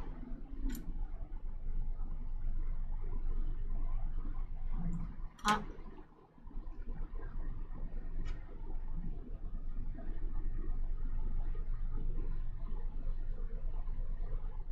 好，粘好之后，它脑袋上方有点宽，用手给它稍微摁一摁，就是头的左右两侧轻轻的摁，别摁太狠了。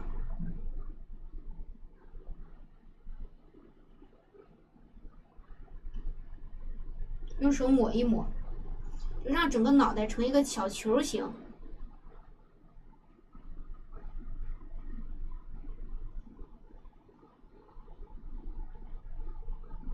好，现在的话，咱们整个刘海的话就已经给它制作完成了。抹脑袋。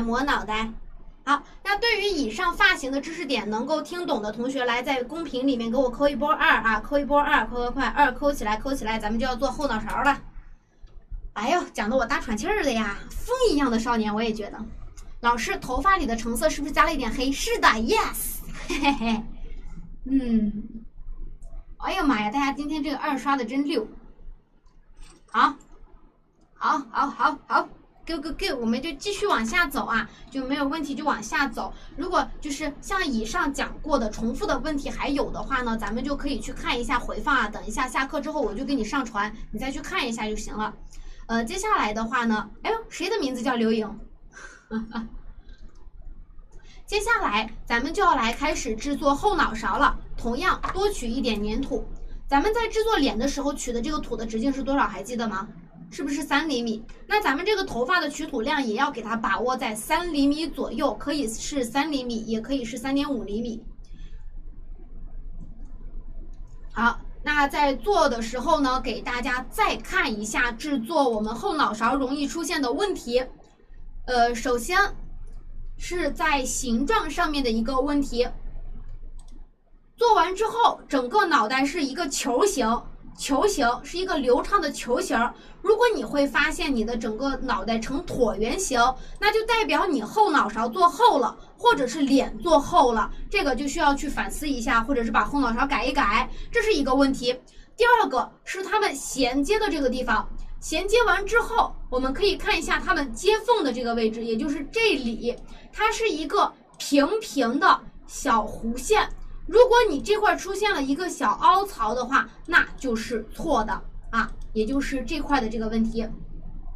好，下面我们就切换镜头，开始进行一个制作。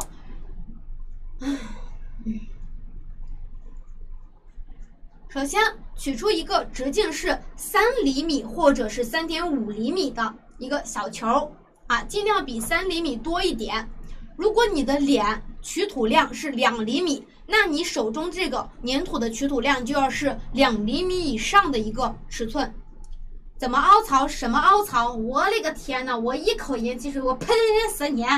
就是这块的这个凹槽，一口汽水喷死你。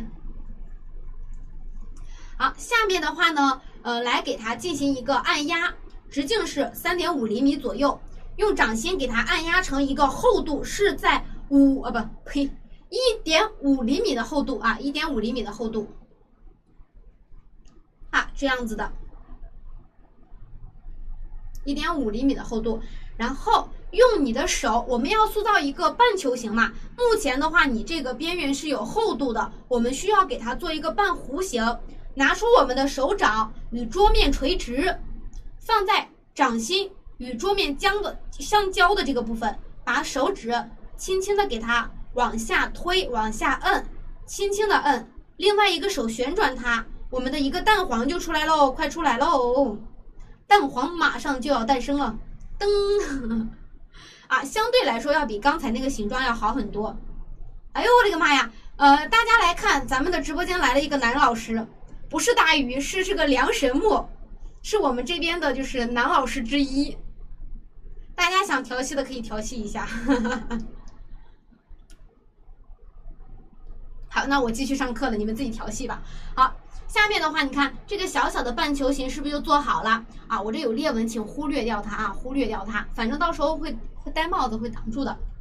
下面的话呢，这个半球形做好之后，我们需要把边缘的这个地方给它捏一捏，把棱角捏出来，这样后续我们才方便与它的脑袋进行衔接。好，差不多了。咱们可以把它我还没捏呢啊，我先大概拼在一起，我看一看它们的这个尺寸一不一样。你看这尺寸就有点明显小了。那像这种情况，大家最好去重新取一下土，或者是把它稍微再摁扁一点点。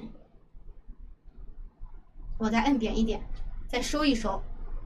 最好做完这个后脑袋之后，我们先去进行一个尺寸的一个测量，没有问题，我们再去进行一个细节的调整。你看现在差不多了，最高点是在一起的，最低点的话也差不多。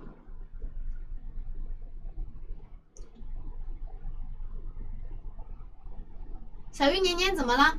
你的脸被捏，哎呀妈呀！所以嘛，大家要等脸干了之后再去做。我这有时候手劲也控制不住啊，我这洪荒之力无处宣泄。那有时候那脸指的那这还变形的不是很严重，就是撑死扁了一点嘛，再给它捏回来不就行了吗？撑死脸被我给捏扁了。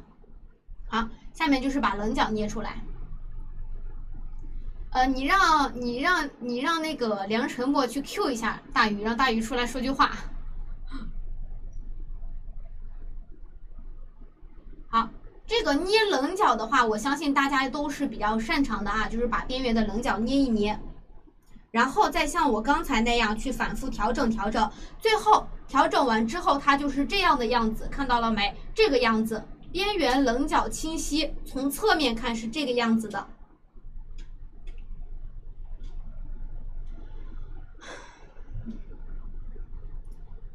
到时候啊，如果课不冲突的话，你尽管去蹭；那课冲突的话呢，你要是敢蹭的话，就弄死你。啊，差不多了，差不多之后呢，我们再给它放上去比对一下，你看它们之间是不是刚好能够契合起来？然后表面这块是不是平平的，没有那个凹槽了？是不是？你看这块是平平的，中间那个小凹槽，等一下我们用手给它抹平就行了。好，你看现在咱们的这个脑袋是不是圆球形？它是不是就不是那种椭圆形了？长度也合适，宽度的话差不多也合适。啊，这块有点宽，可以稍微调整。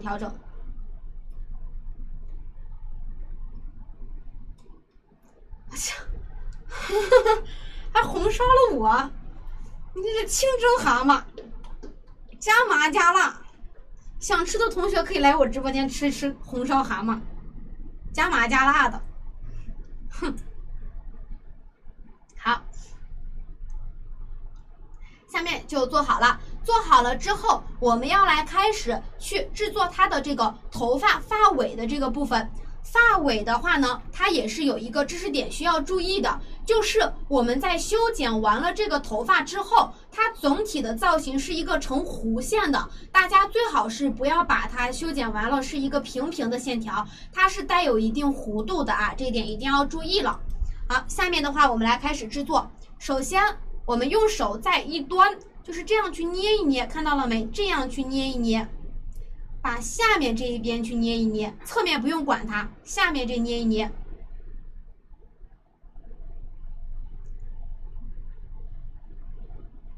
好，做好了之后，大家呢，我给你们拿一张纸吧，拿一张啊，算了，我不拿纸了，拿纸还挺怪费劲的啊，就是给它这样去放下去之后呢，你可以看出它的这个地方啊，这个地方是有一条缝的，看到了没？这个地方是要翘起来一点的啊，就是我这棒针穿插的这个地方是要翘起来那么一点点的。好，给它往上捏。我人缘还好啊，这你们没有想弄死我都不错了，还人缘好。好，就是把这块一定要给它捏薄一点点。请忽略掉我粘土上的皱纹啊！我虽然你们有的看不到啊，就是我还是要说一下，粘土稍微有一些皱纹，请大家忽略掉。好，看好了，最后的话呢，它是有点偏长方形的，不是圆球了，是稍微偏长一点点。然后从侧面看是这个样子的，其余的地方都很正常，都是这样的小扁片，只有它尾巴的这个地方是这样捏起来的。不，我的头发呢是精灵土，我只有脸和身体是用的是小戈比加韩国土。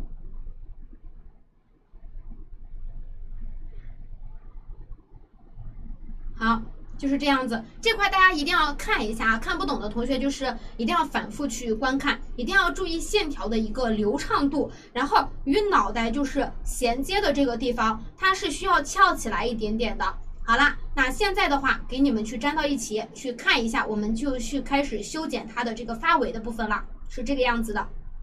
好，看好了，咱们就开始去修剪这个脑袋，再给它调整一下。太热闹了，没有人管我了，回来，管我，看看我。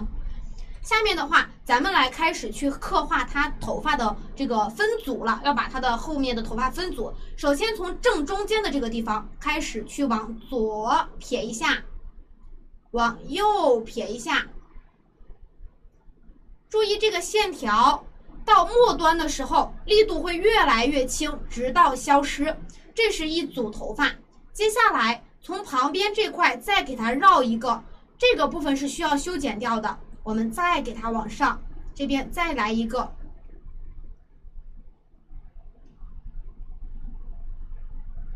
赶紧讲，哎，就是这样的一个发型。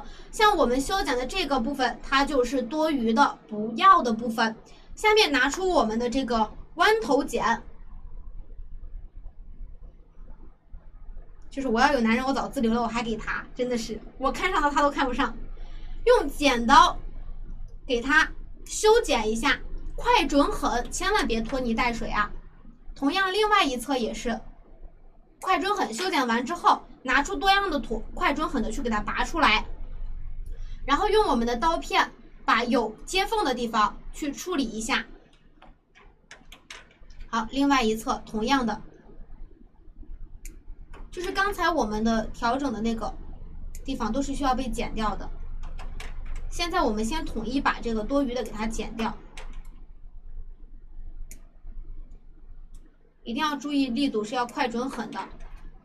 我还要不停的翻转这个剪刀。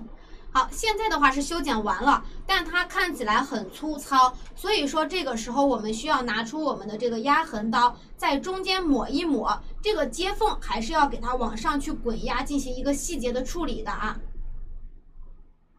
好，一些小尖尖没有那么尖了，我们就用手给它搓一搓。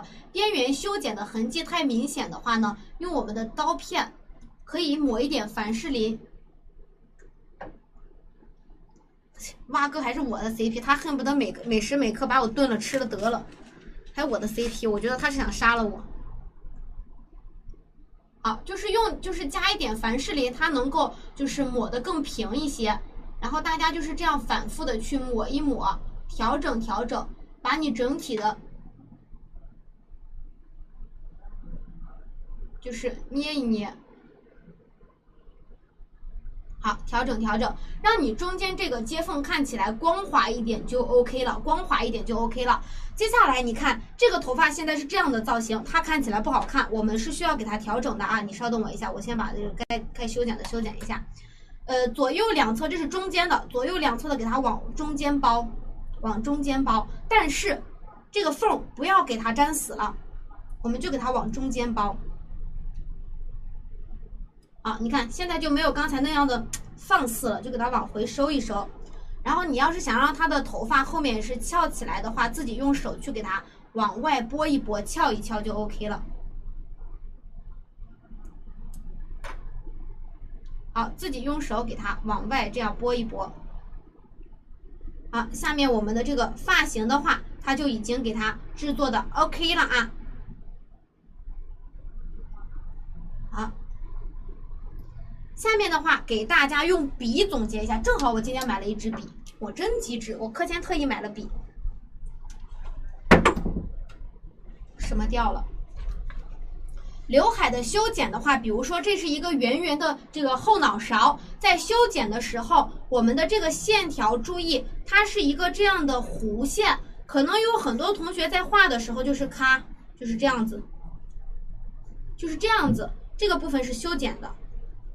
这是错的，这个有弧度的才是正确的，看到了没？就是沿着这条线出来，你看，沿着这条线出来，出来，出来，这样有弧度的才是正确的。这个笔直的是错误的啊，这点一定要记住。对，名人后脑勺还有柯南后脑勺，反正是短头发的，他几乎都是这么做的，棒。胖胖不胖，棒，总结很到位。接下来就把它们两者进行一个衔接，把最高点这块给它对齐了，对齐了，对齐了之后，用你的手，只要粘土没干啊，就用手给它抹平，让它与前面这块衔接自然一点。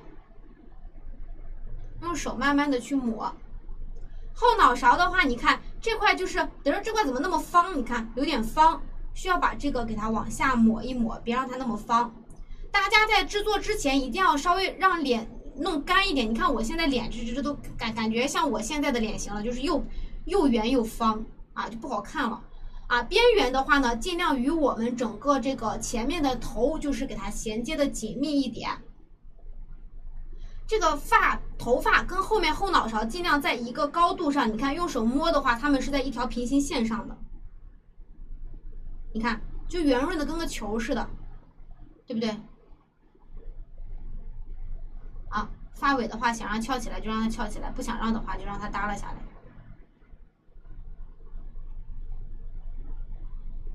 好，这就是咱们的这个整个后脑勺的制作。从侧面看是这个样子的啊，中间这块有个缝，你如果想让它粘紧的话，你可以就是给它往前推一推，啊，往前推一推，然后再让它翘起来一点就 OK 了。啊，我这脸都扁了，好，然后把整体都调整一下。然后呢，我们的这个脑袋呢，它就已经就是制作完成了。下面的话呢，就要去添加帽子，去添加身体了。今天这个重点就完了啊！你看，其实我这些都粘不住啊，这粘土有点干了，抹一点白乳胶，就是能够糊得更紧一点。好了。那目前为止的话呢，我们整个头部的造型就制作到这里了。大家有问题吗？没有问题的，给我扣一波3，我们继续去往下去进行一个制作和讲解。好，没有问题的 Q3，做完就可以做名人了。是的。好，那在 Q3 的过程中，我来给你们去制作左右两边的这个小揪揪，因为它很简单，所以说你们在 Q3 的过程中，我也给你们去讲，这哪个老师还冒充着学员扣个3啊？黑桃最专属的3又来了。好，还有姑娘的3。好，下面的话呢，咱们来制作这个小揪揪。小揪揪的这个大小的话呢，你们根据自己的一个喜好来决定。你想让它特别大，咱们就做大一点；你想让它小一点，咱们就做小一点。还有一点呢，就是要告诉大家的是，咱们的这个脸做完之后，如果家里有这种特别就是软的棉花，你可以放上去，它的后脑勺就不会变形。如果没有棉花的话，家里看有没有那个插板。哎呀，我这里还没有插板，我下节课带给你们去看，就是给它的下面去插一根铁丝，然后让它这样竖着去进行晾制，就不会变形了。最好不要让它躺着，躺着就会变形，记住了吗？不要躺着。好，下面就是拿这2个小球球，把头倒过来，你不管怎么放，它都会变形的。我的话呢，就是先这样放，方便你们观看。好，接下来我们就随机取2个等量的，看看头顶就是这样子的，侧面看是这样子的，就是一个半球形，看到了没？是一个半球形。好，把这2个小圆做好之后，我们给它简单的搓成一个水滴形。这个水滴形不要搓得太长，稍微短一点。然后拿出我们的这个大拇指放在下方，食指放在侧面，用手这样去轻轻的捏一捏，看到了没？慢慢的捏一捏，把边缘的棱角给它捏出来。它每次我让扣1扣2，它都扣3，就是不管你让扣什么数字，它都扣3。好，你看这个小圆锥就做出来了，然后我们就可以给它进行粘贴了。那粘贴的位置呢，是在我们眼睛，你看上错的，在眼睛倾斜一定的角度啊，就是在它的左右两侧，这样倾斜一定的角度去粘贴。粘贴的位置呢，是在中间这个接缝的这个中间，然后让它每一个边缘都要与我们的这个头发衔接紧密了。好，哎呀妈呀，其实我感觉自己废话好多呀，我感觉自己好多话还没讲呢，怎么时间就过得这么快？每次还觉得上课很漫长，一上起课来那真的时间过得太快了。好，另外一边也是同样的地方，就是注意2个间距稍微宽一点，不然你到时候后面帽子没办法戴。好，贴上去之后还要去慢慢的调整啊。好，你看 OK 啦。接下来我们来开始制作它的这个帽子的部分。帽子是需要用到黑色粘土的。那现在如果大家想要去制作绿帽子啊，蛙哥戴的绿帽子，那我也不介意啊，你们也可以去制作。那想要做黑帽子的话呢，可以来看过来。好，首先的话呢，就是对于取土量，咱们肯定第一次把握不准确，因为头的大小不一样，取土量也不一样。你现在我也没有办法说个准数，因为我的脑袋也大。下面的话咱们先随机取出一个直径是3厘米的，然后把它拍扁，拍成一个厚度是1厘米到1.5厘米的一个厚度，然后拿出我们之前那个蛋形辅助器，我来找一找，我桌面有点大，找不到我的蛋形辅助器了，哦，掉地上了啊！把它放在我们的这个最大的这一头上方，用手给它再去摁一摁，它就会摁出一个坑，这个坑就能够戴在这个头上了啊！你就大概摁一下，没有必要做那么细。你看戴上去之后，我们看它就是尺寸比例对不对啊？你就可以大概的去测量比对一下，就是差不多，它的上面是能够把这个缝盖住的，那它的背面呢是差不多在整个脑袋1/2的这个地方的，正面是要把缝盖住，背面是要在我们整个脑袋1/2的这个地方啊，自己去确定一下这个尺寸啊，我再多加一点，我们就可以开始了。绿更健康。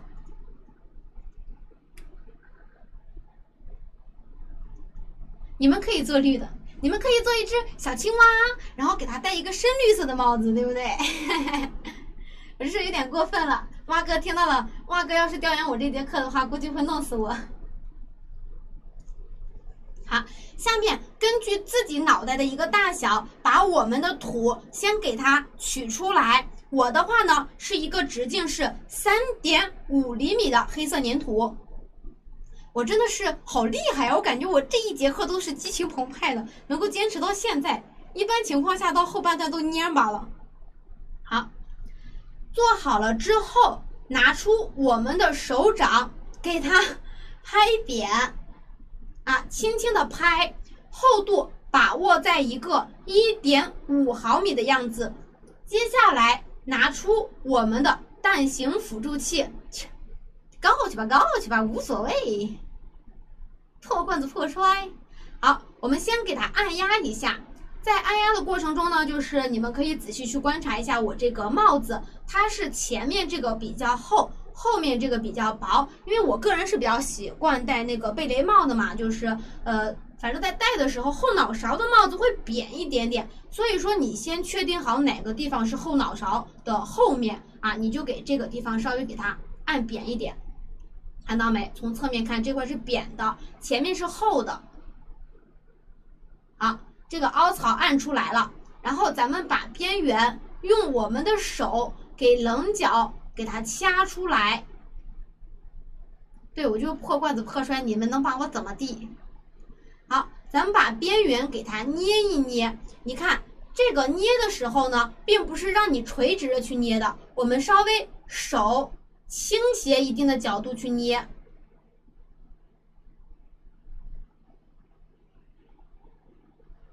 好，最后捏完之后，从侧面看，它的帽子是往内的啊，往内的，然后才是我们的这个棱角，看到了没？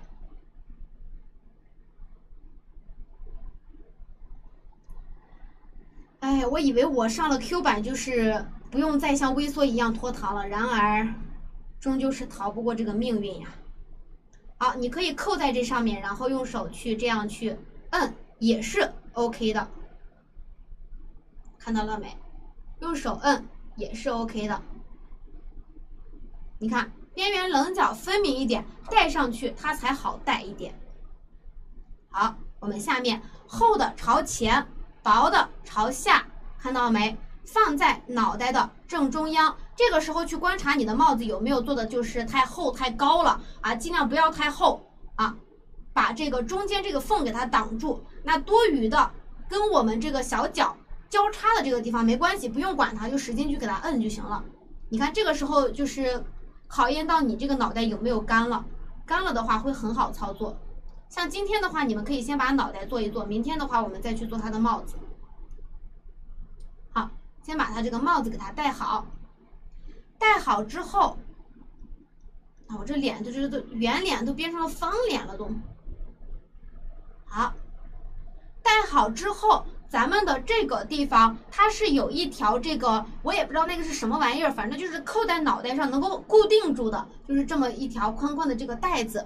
我们用压痕刀工具从这个边缘给它进行一个刻画。在刻画的时候，一定要注意这个宽度，它的一个宽度要一致啊，可以是3毫米，也可以是2毫米，自己去决定。然后按照这个厚度，我们去把后方的也给它刻画出来。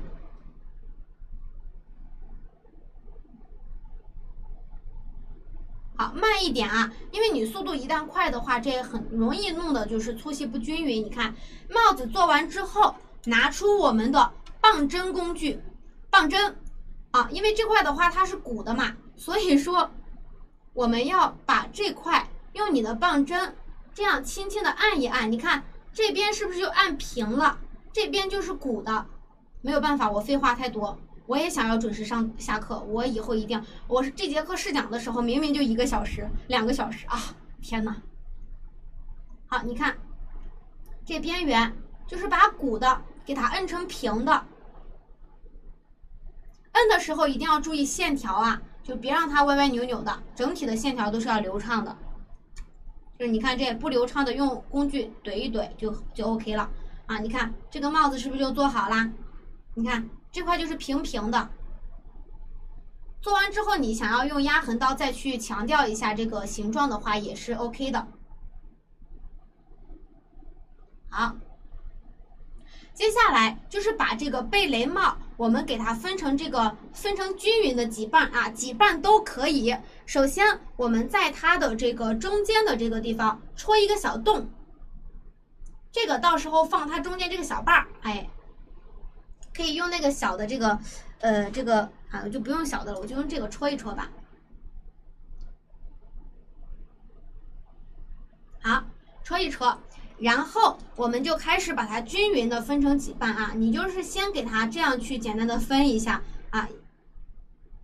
好，分好了，有点像个小橘子的瓣，给它分到前方，与这个连接，就是到这个地方，到这条线上，你千万别到前面。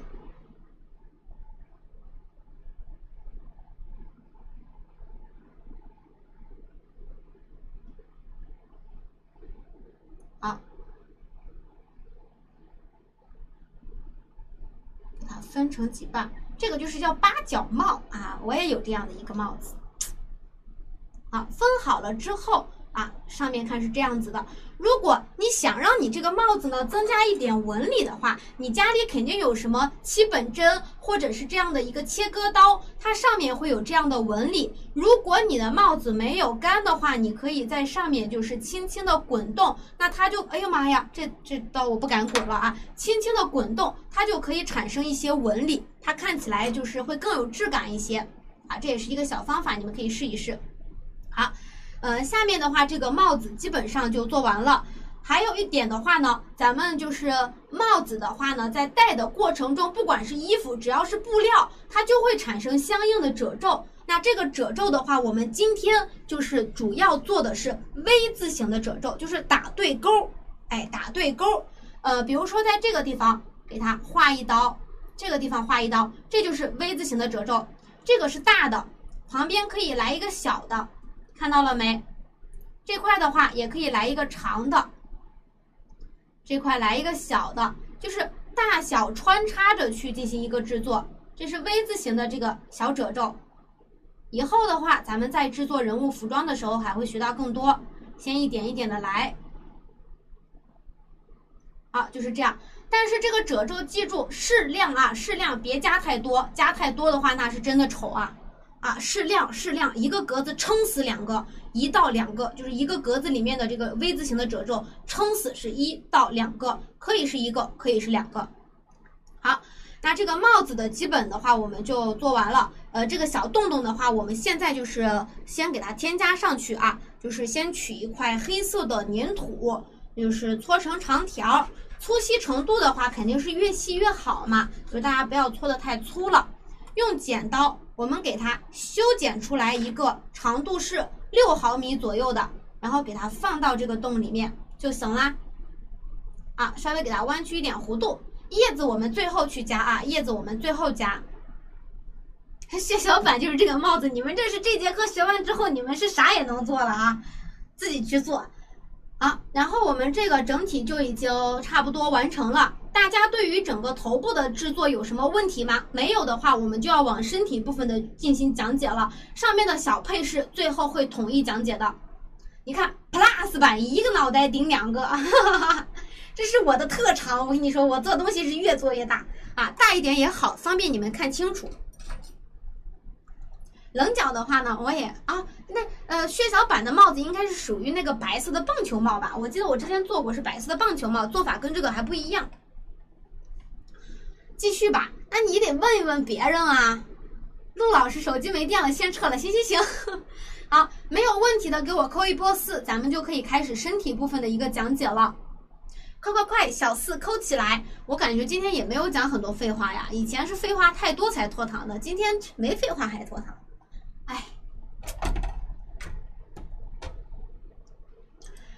哎，接下来的话啊，4扣这么多，哎呀，终于看到黑桃扣的4了，哎呀，唐鑫的44，云斌的444，没有问题，我们就开始吧。首先的话呢，咱们今天的这个人呢，他是一个1.5头身的，对不对？那我们可以就是先去测量一下咱们这个脑袋的长度啊。我这里有一个谁给我买的这个玩意儿啊？这是晴子老师蛙哥给我买的。你们可以先去测量一下他的这个脑袋的长度是多长啊？反正就是你就是这样去测量一下嘛，对不对？就是你在测量头身比的情况下，是加了头发的这个头部长度可以，不加头发的这个头部长度也可以拿来测量，这个是要看个人习惯的，可以加上头发之后测量，也可以不加头发前测量这个光秃秃的脑袋，这个看个人的喜好啊。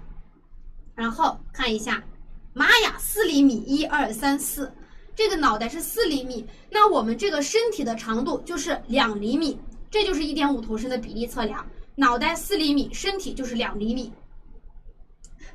这是蛙哥给我买的，蛙哥让那个文飞给我买的。好，是4厘米，对不对？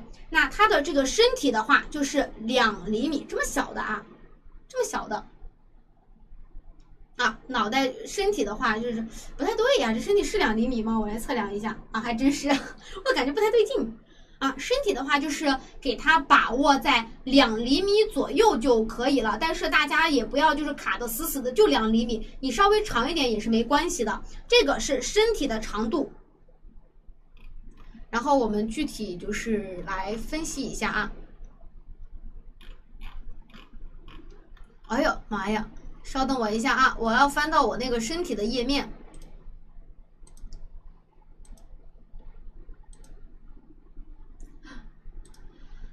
首先咱们的这个身体它不是2厘米吗？然后腿和上半身的比例呢是1比1的这个比例，所以说咱们等一下在操作的时候，这个上半身把握在1厘米，下半身给它把控在1厘米，加起来就是2厘米了，一定要注意这一点，根据自己脑袋的尺寸去测量啊。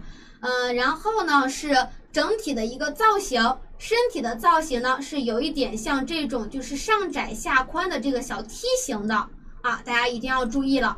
好，下面我们来开始制作，用之前呢让大家调好的这个淡黄色拿出来啊，不用拿太多啊，有点虚张声势了，拿的有点多了。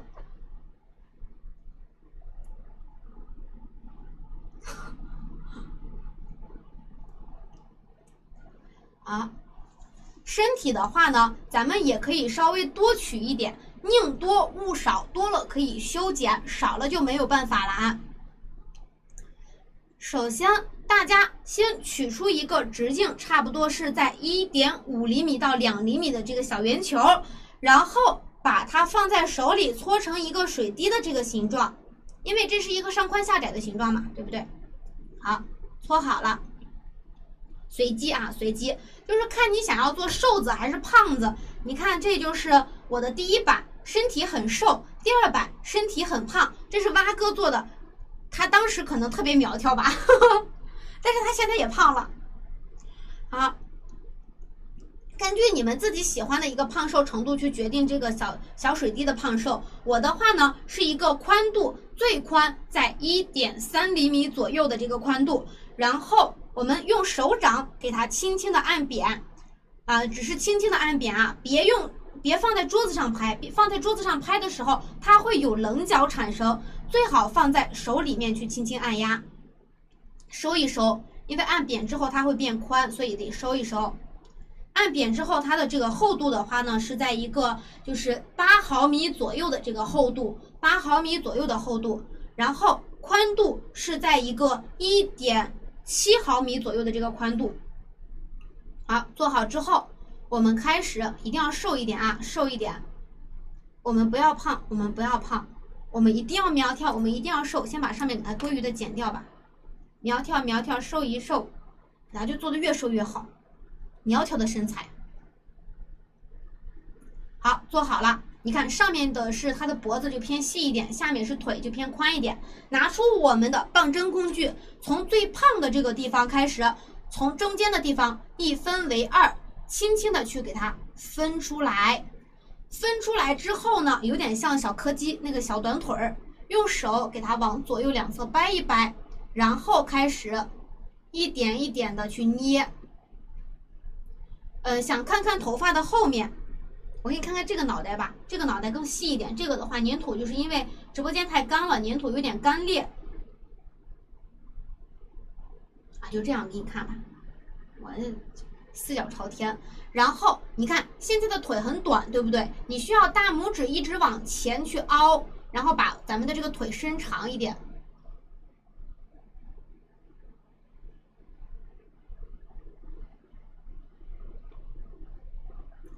做个啥老师都想打你，你把老师想的这么暴躁啊！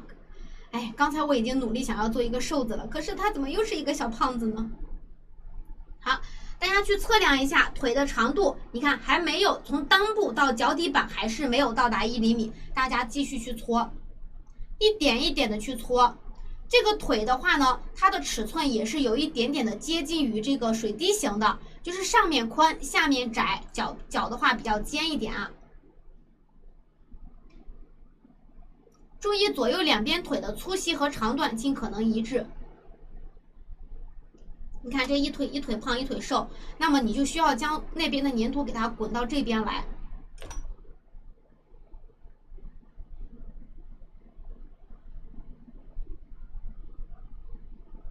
好，你看是不是就滚完了？你再去测量一下，啊，这差不多了。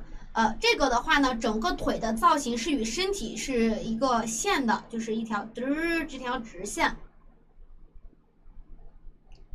啊，我这做的也太慢了。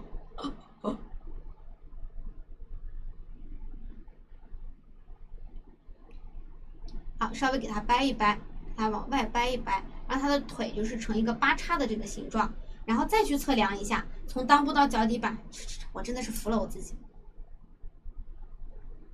好，我觉得差不多了。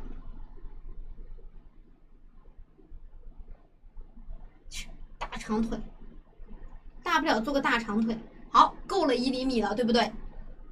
它已经完全够1厘米了，就是从裆部的这个位置开始。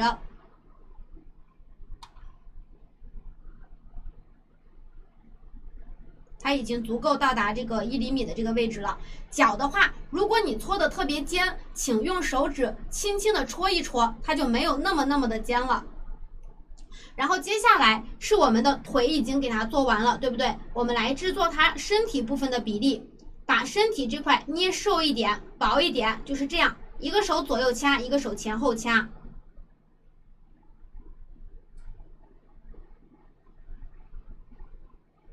好。你看，就是从侧面看，它是这样的一个样子，正面看是这样的一个样子，有点像个小 A 型。然后把它放在桌面上，我们在2厘米往上一丢丢，也就是2.1厘米或2.2厘米的地方去修剪，因为2厘米的身体太小了啊，稍微长一点点是没有问题的。然后把多余的给它咔嚓剪掉。剪掉之后去检查你的身体是不是上宽就上窄下宽的，不是的话你需要用手去调整。好，然后这个地方的话不用调整啊，不用调整，后续加一个围巾就好了。好，下面的话咱们这个身体部分就已经给它塑造完成了，非常的简单啊，稍微把腿的这个左右两边稍微再调整调整。好，做好了之后，咱们来开始去加它上面的细节。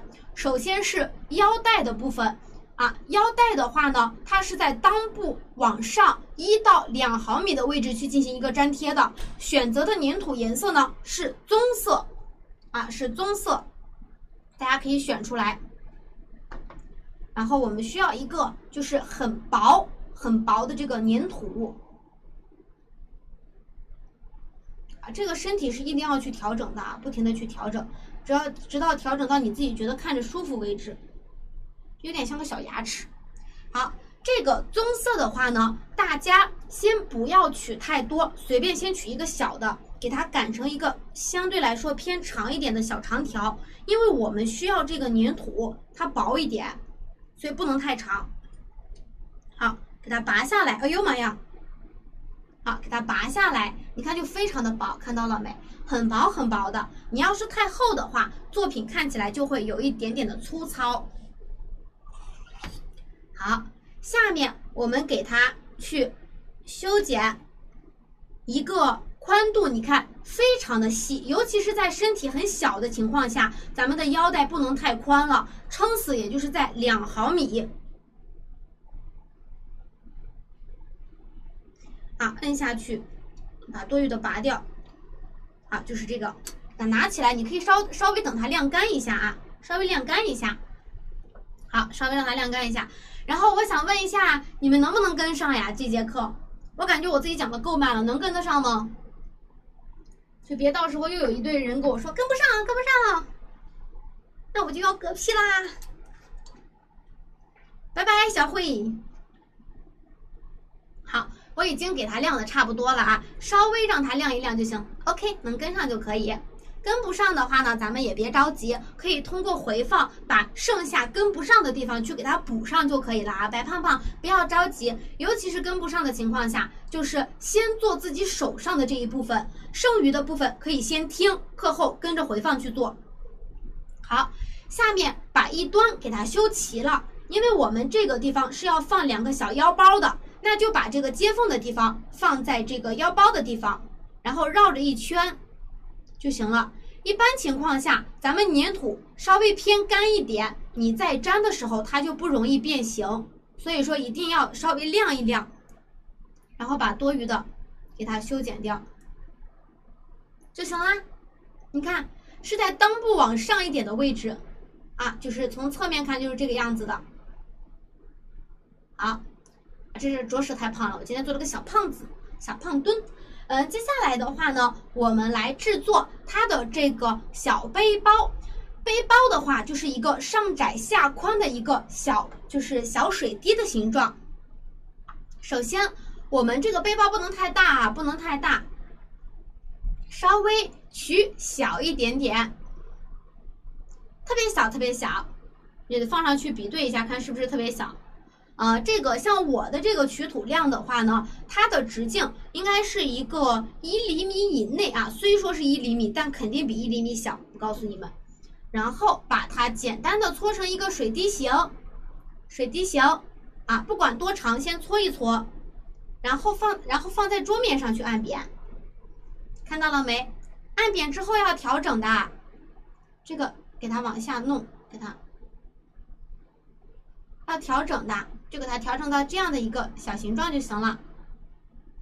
看，就是这样的一个形状，上面窄，下面宽，高度的话是在一个1.3厘米左右，宽度也就是1.1厘米左右。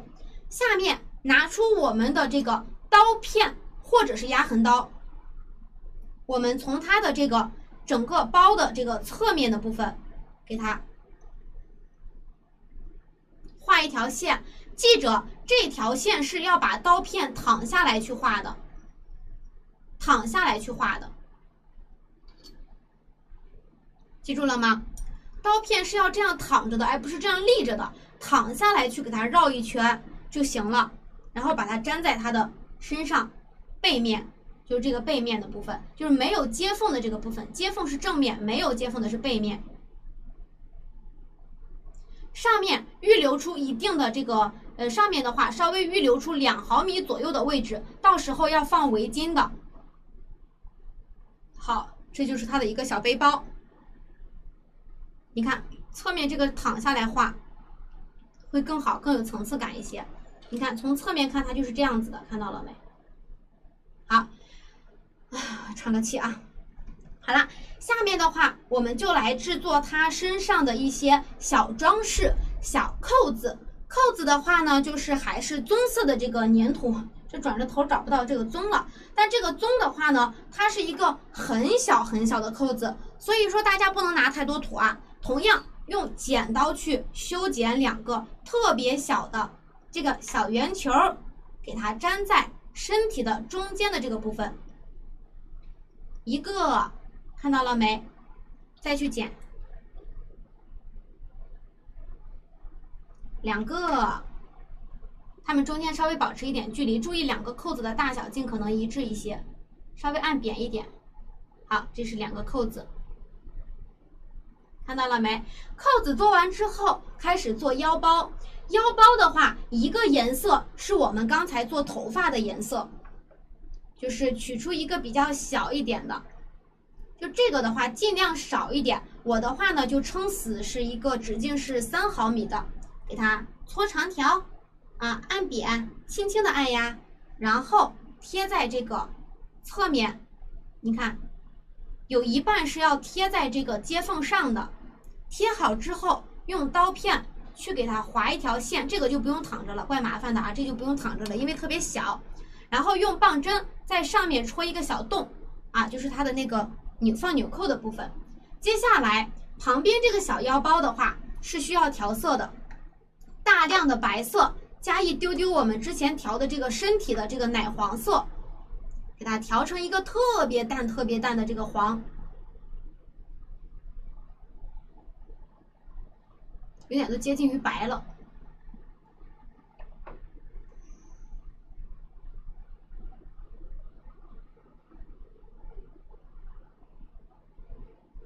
好，差不多。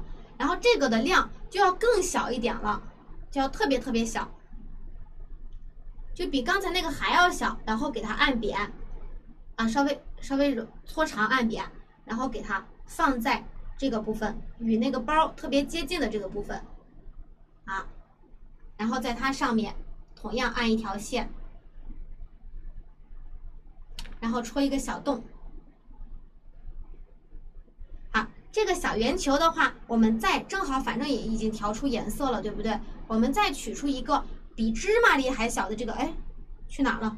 小圆球，我们放在背包的后方，轻轻的粘上去，就是它背包上面的小扣子。好，现在的话，咱们整个身体怎么那么有点像那个圣诞老人的感觉呢？好，身体部分就已经制作完成啦。接下来呢是胳膊的这个部分。啊，这是现在人都没了，我还说问一问大家，我一看人都没了。好，下面我们来讲解一下这个胳膊的长度啊。我们再看一下这个图片，胳膊的话呢，它是与裆部齐平的，就是从它肩膀的左右2侧开始向下，这是它胳膊的一个位置。记住了没？这是胳膊的，与裆部齐平，所以说大家不要做的太长或者太短。好，接下来我们来开始做胳膊。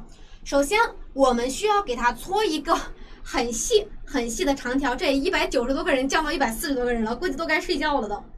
好，我们随便取出一个长条，给它搓成一个粗细程度在4毫米左右的一个细长条。记住，胳膊不能太粗，你要是胳膊做粗了，那就成小胖子了，本身我今天做的也有点胖，最近发福了可能啊。就看直径，就是你看都5毫米都不到，也就是在3、4毫米左右，就非常的细。你可以先比对一下，看看这个粗细程度合不合适啊？你可以先比对，合适的话你再去操作就行了。然后我觉得这个还可以，然后把上面这个小尖尖，就是这块它不是圆的嘛，就是它这块不是那种有棱角的嘛，稍微给它搓的这个尖一点，用手慢慢搓，但是不要搓太尖啊。那你们当时就一个班呐，这得几个班呢？说者无心，听者伤心。在听的说者无意，你看这我这看弹幕又乱看了，我这看弹幕有时候就会把两个弹幕结合到一起，然后就好了，就是这样的一个样子。左右两端是需要进行一个自我调整的，是自我调整的，好了吗？好了之后，把它放在我们的这个身体的左右两侧啊，粘土不干再放，干的话就先别放。手腕与裆部齐平，然后把多余的剪掉。啊，沿着这个胳膊的这个地方剪掉，拔下来，沿着这个尺寸对比，修剪切割。好，修剪完成之后，我们就要来开始粘胳膊了。首先，我们的胳膊不能这样去粘，你得用手，就这个是刚才修剪的这个地方，得捏一捏，把这个捏扁。你看，捏扁了之后，你看侧面就是这样子的。把这两个小尖尖给它往回收一收，捏一捏，往回收一收，就是这样，反复的捏一捏，往回收一收，给它们捏成这样的一个形状。看到了没？这块是要捏扁的，然后从侧面看的话，它是要跟胳膊下方的宽度是要一致的。好，我们给它贴上去。贴在我们的肩膀的就是左侧的这个部分，别贴下，别贴上，就在我们肩膀的就是左右两侧。好，给它贴好。贴好之后，左右这块也可以用手去摁一摁。摁完之后的话，胳膊就是这个样子的。如果你想让他的手是这个样子的，就是翘起来的话，用你的这个大拇指放在外侧，食指放在内侧，像这样捏一捏，他的手指就这样，翘起来了啊，非常的可爱。然后这个胳膊可以让它就是与身体之间粘得紧一点。好，接下来是另外一边。好，同样的这个方法，先把中间这块捏一捏，就是捏扁了，左右两边收一收，上面的话给它弄一个弧线出来，捏完之后去贴。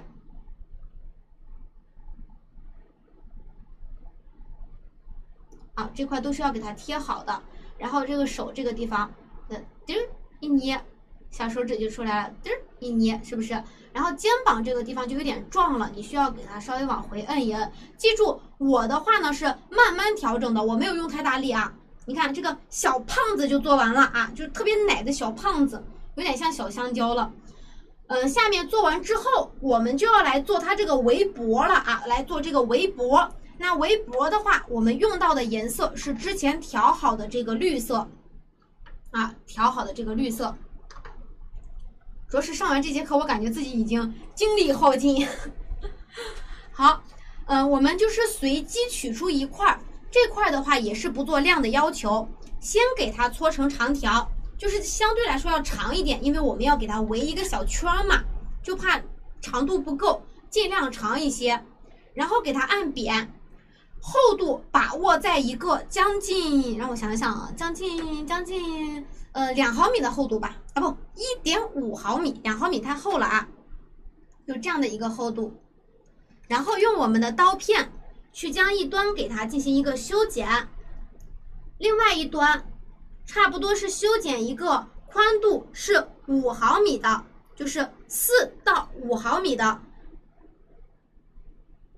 ，4到5毫米啊，记住别太宽了，就4到5毫米，然后用剪刀把一端给它剪下来，我们再给自己剪一个长度是6毫米左右的，剪好了是不是？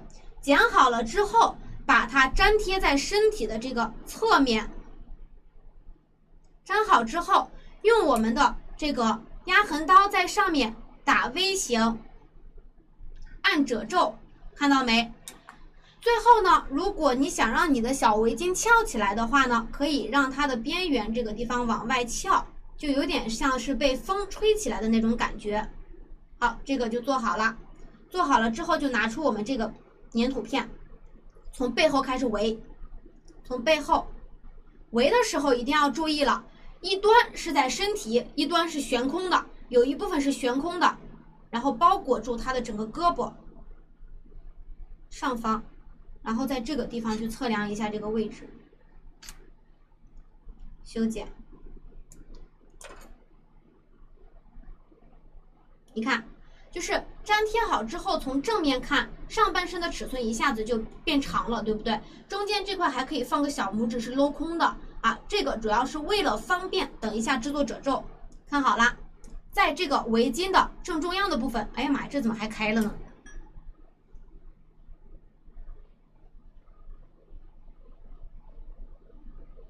？10点能结束，这围脖做完就结束了。好，下面的话呢，就用我们的压痕刀在中间的这个地方开始去摁压，对不对？就是摁压一个圈儿。好，你看，摁压完之后，给它往下摁，用脑袋往下摁，看褶皱就出来了，对不对？咱们这身体围脖就已经给它做完了啊，中间这个就是小褶皱，你要想给它刻画的话，再给它刻画清晰一些。好，粘的时候也是非常容易的，大家呢先给我们的上方涂抹一点点的这个白乳胶，别涂抹多了。如果你想要用白乳胶去粘的话，可以；如果你想要在脖子里插铁丝、插牙签也是可以的。然后给它粘起来，粘起来之后，你可以从侧面看一下，它几乎有一半都是在就是在头的这个地方的，它呢距离我们前面的这个脑袋是有一定的这个距离的啊。有的人可能就会把身体贴到这，那这都没下巴了，贴到后面下巴又太长了，感觉像脖子前倾，就是像就是那种脖子往前倾的那种感觉。所以说尽量身体是放在整个脑袋正中央或者正中央偏前一丢丢的这个位置啊，这样的话身体从正面看就不奇怪了，对不对？啊，把这个胳膊就是往外掰一掰，让它翘起来，噔噔噔。好了，下面的话，咱们这节课的人物呢，就基本就给它制作完成了。如果大家还想要去添加这些小细节的话呢，就是看这里，柠檬的话，今天这个柠檬是比较简单的，我们拿出一个大的小圆球，再拿出一个比较小的小圆球，就是大小不一。大小不一，然后给它们按扁，厚度的话随便把握在一个 1.5 毫米的是比较有质感的，因为1毫米太薄了，2毫米太厚了，就给它把握在中间，然后给它贴上去。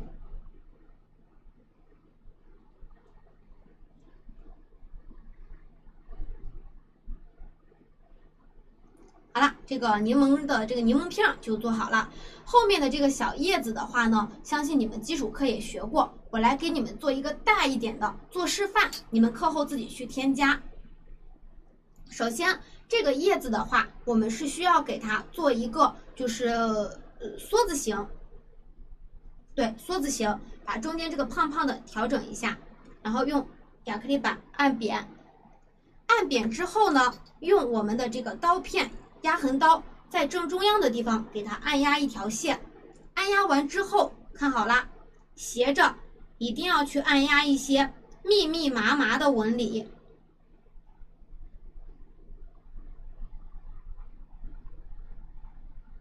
好，你看就稍微密集一点嘛，稍微密集一点会精致一些。然后把粘土就是往上一折，你看折出了一个弧度，然后再这样弯弯的给它弯一个小弧度。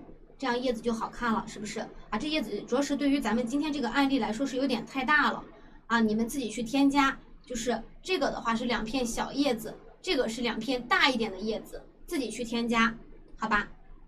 好，制作方法就是这个样子的。后期的话，我来教一下你这个柠檬上的小图片是怎么画的吧。因为我要是用颜料，我是白色画的，我要是用颜料画的话太小，你们也看不清。我用笔给你们画一下吧。拜拜，胖不胖？不，这名字太绕我了。我的笔呢？就是比如说，这是一个现在的这个小圆片，对不对？那我们从中间的这个地方开始，画一个三角形，边缘画一个小弧线。啊，这个圆形不太规整啊，但是意思是这样的一个意思。啊，主要怪这个圆形不规整啊，就是这样子的啊。从中心的这个点出发去给它绘制就行了。这就是柠檬上面的这个小纹理的刻画，大家用白色去刻画就行了。那如果是这个小星星的话呢，就是先画一个十字，然后再用我们的笔把这两个点中间的这个地方给它连起来，把这两个点连起来。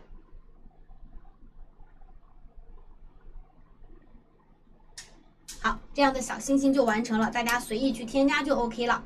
下面的话，我们这节课就到这里结束了。那接下来的话呢，就进入到我们这节课的就是答疑时间啊。有问题我们现在可以答疑了啊。这个身体就是有点胖啊，你们想要做苗条的话，你们可以再给它做瘦一点。我个人是可能就是最近胖了，所以说就做得很胖。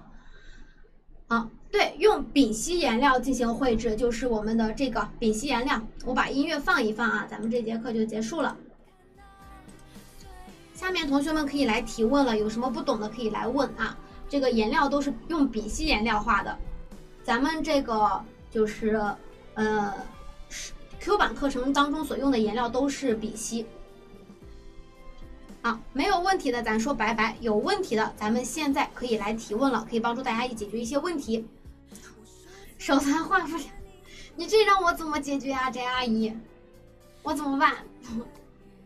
你手残我怎么给你解决？这个要多练嘛。哎，小辉你终于回来了，我还没下课呢。啊，我现在的话呢，先稍微结束一下，然后再开始，你们稍等我一下。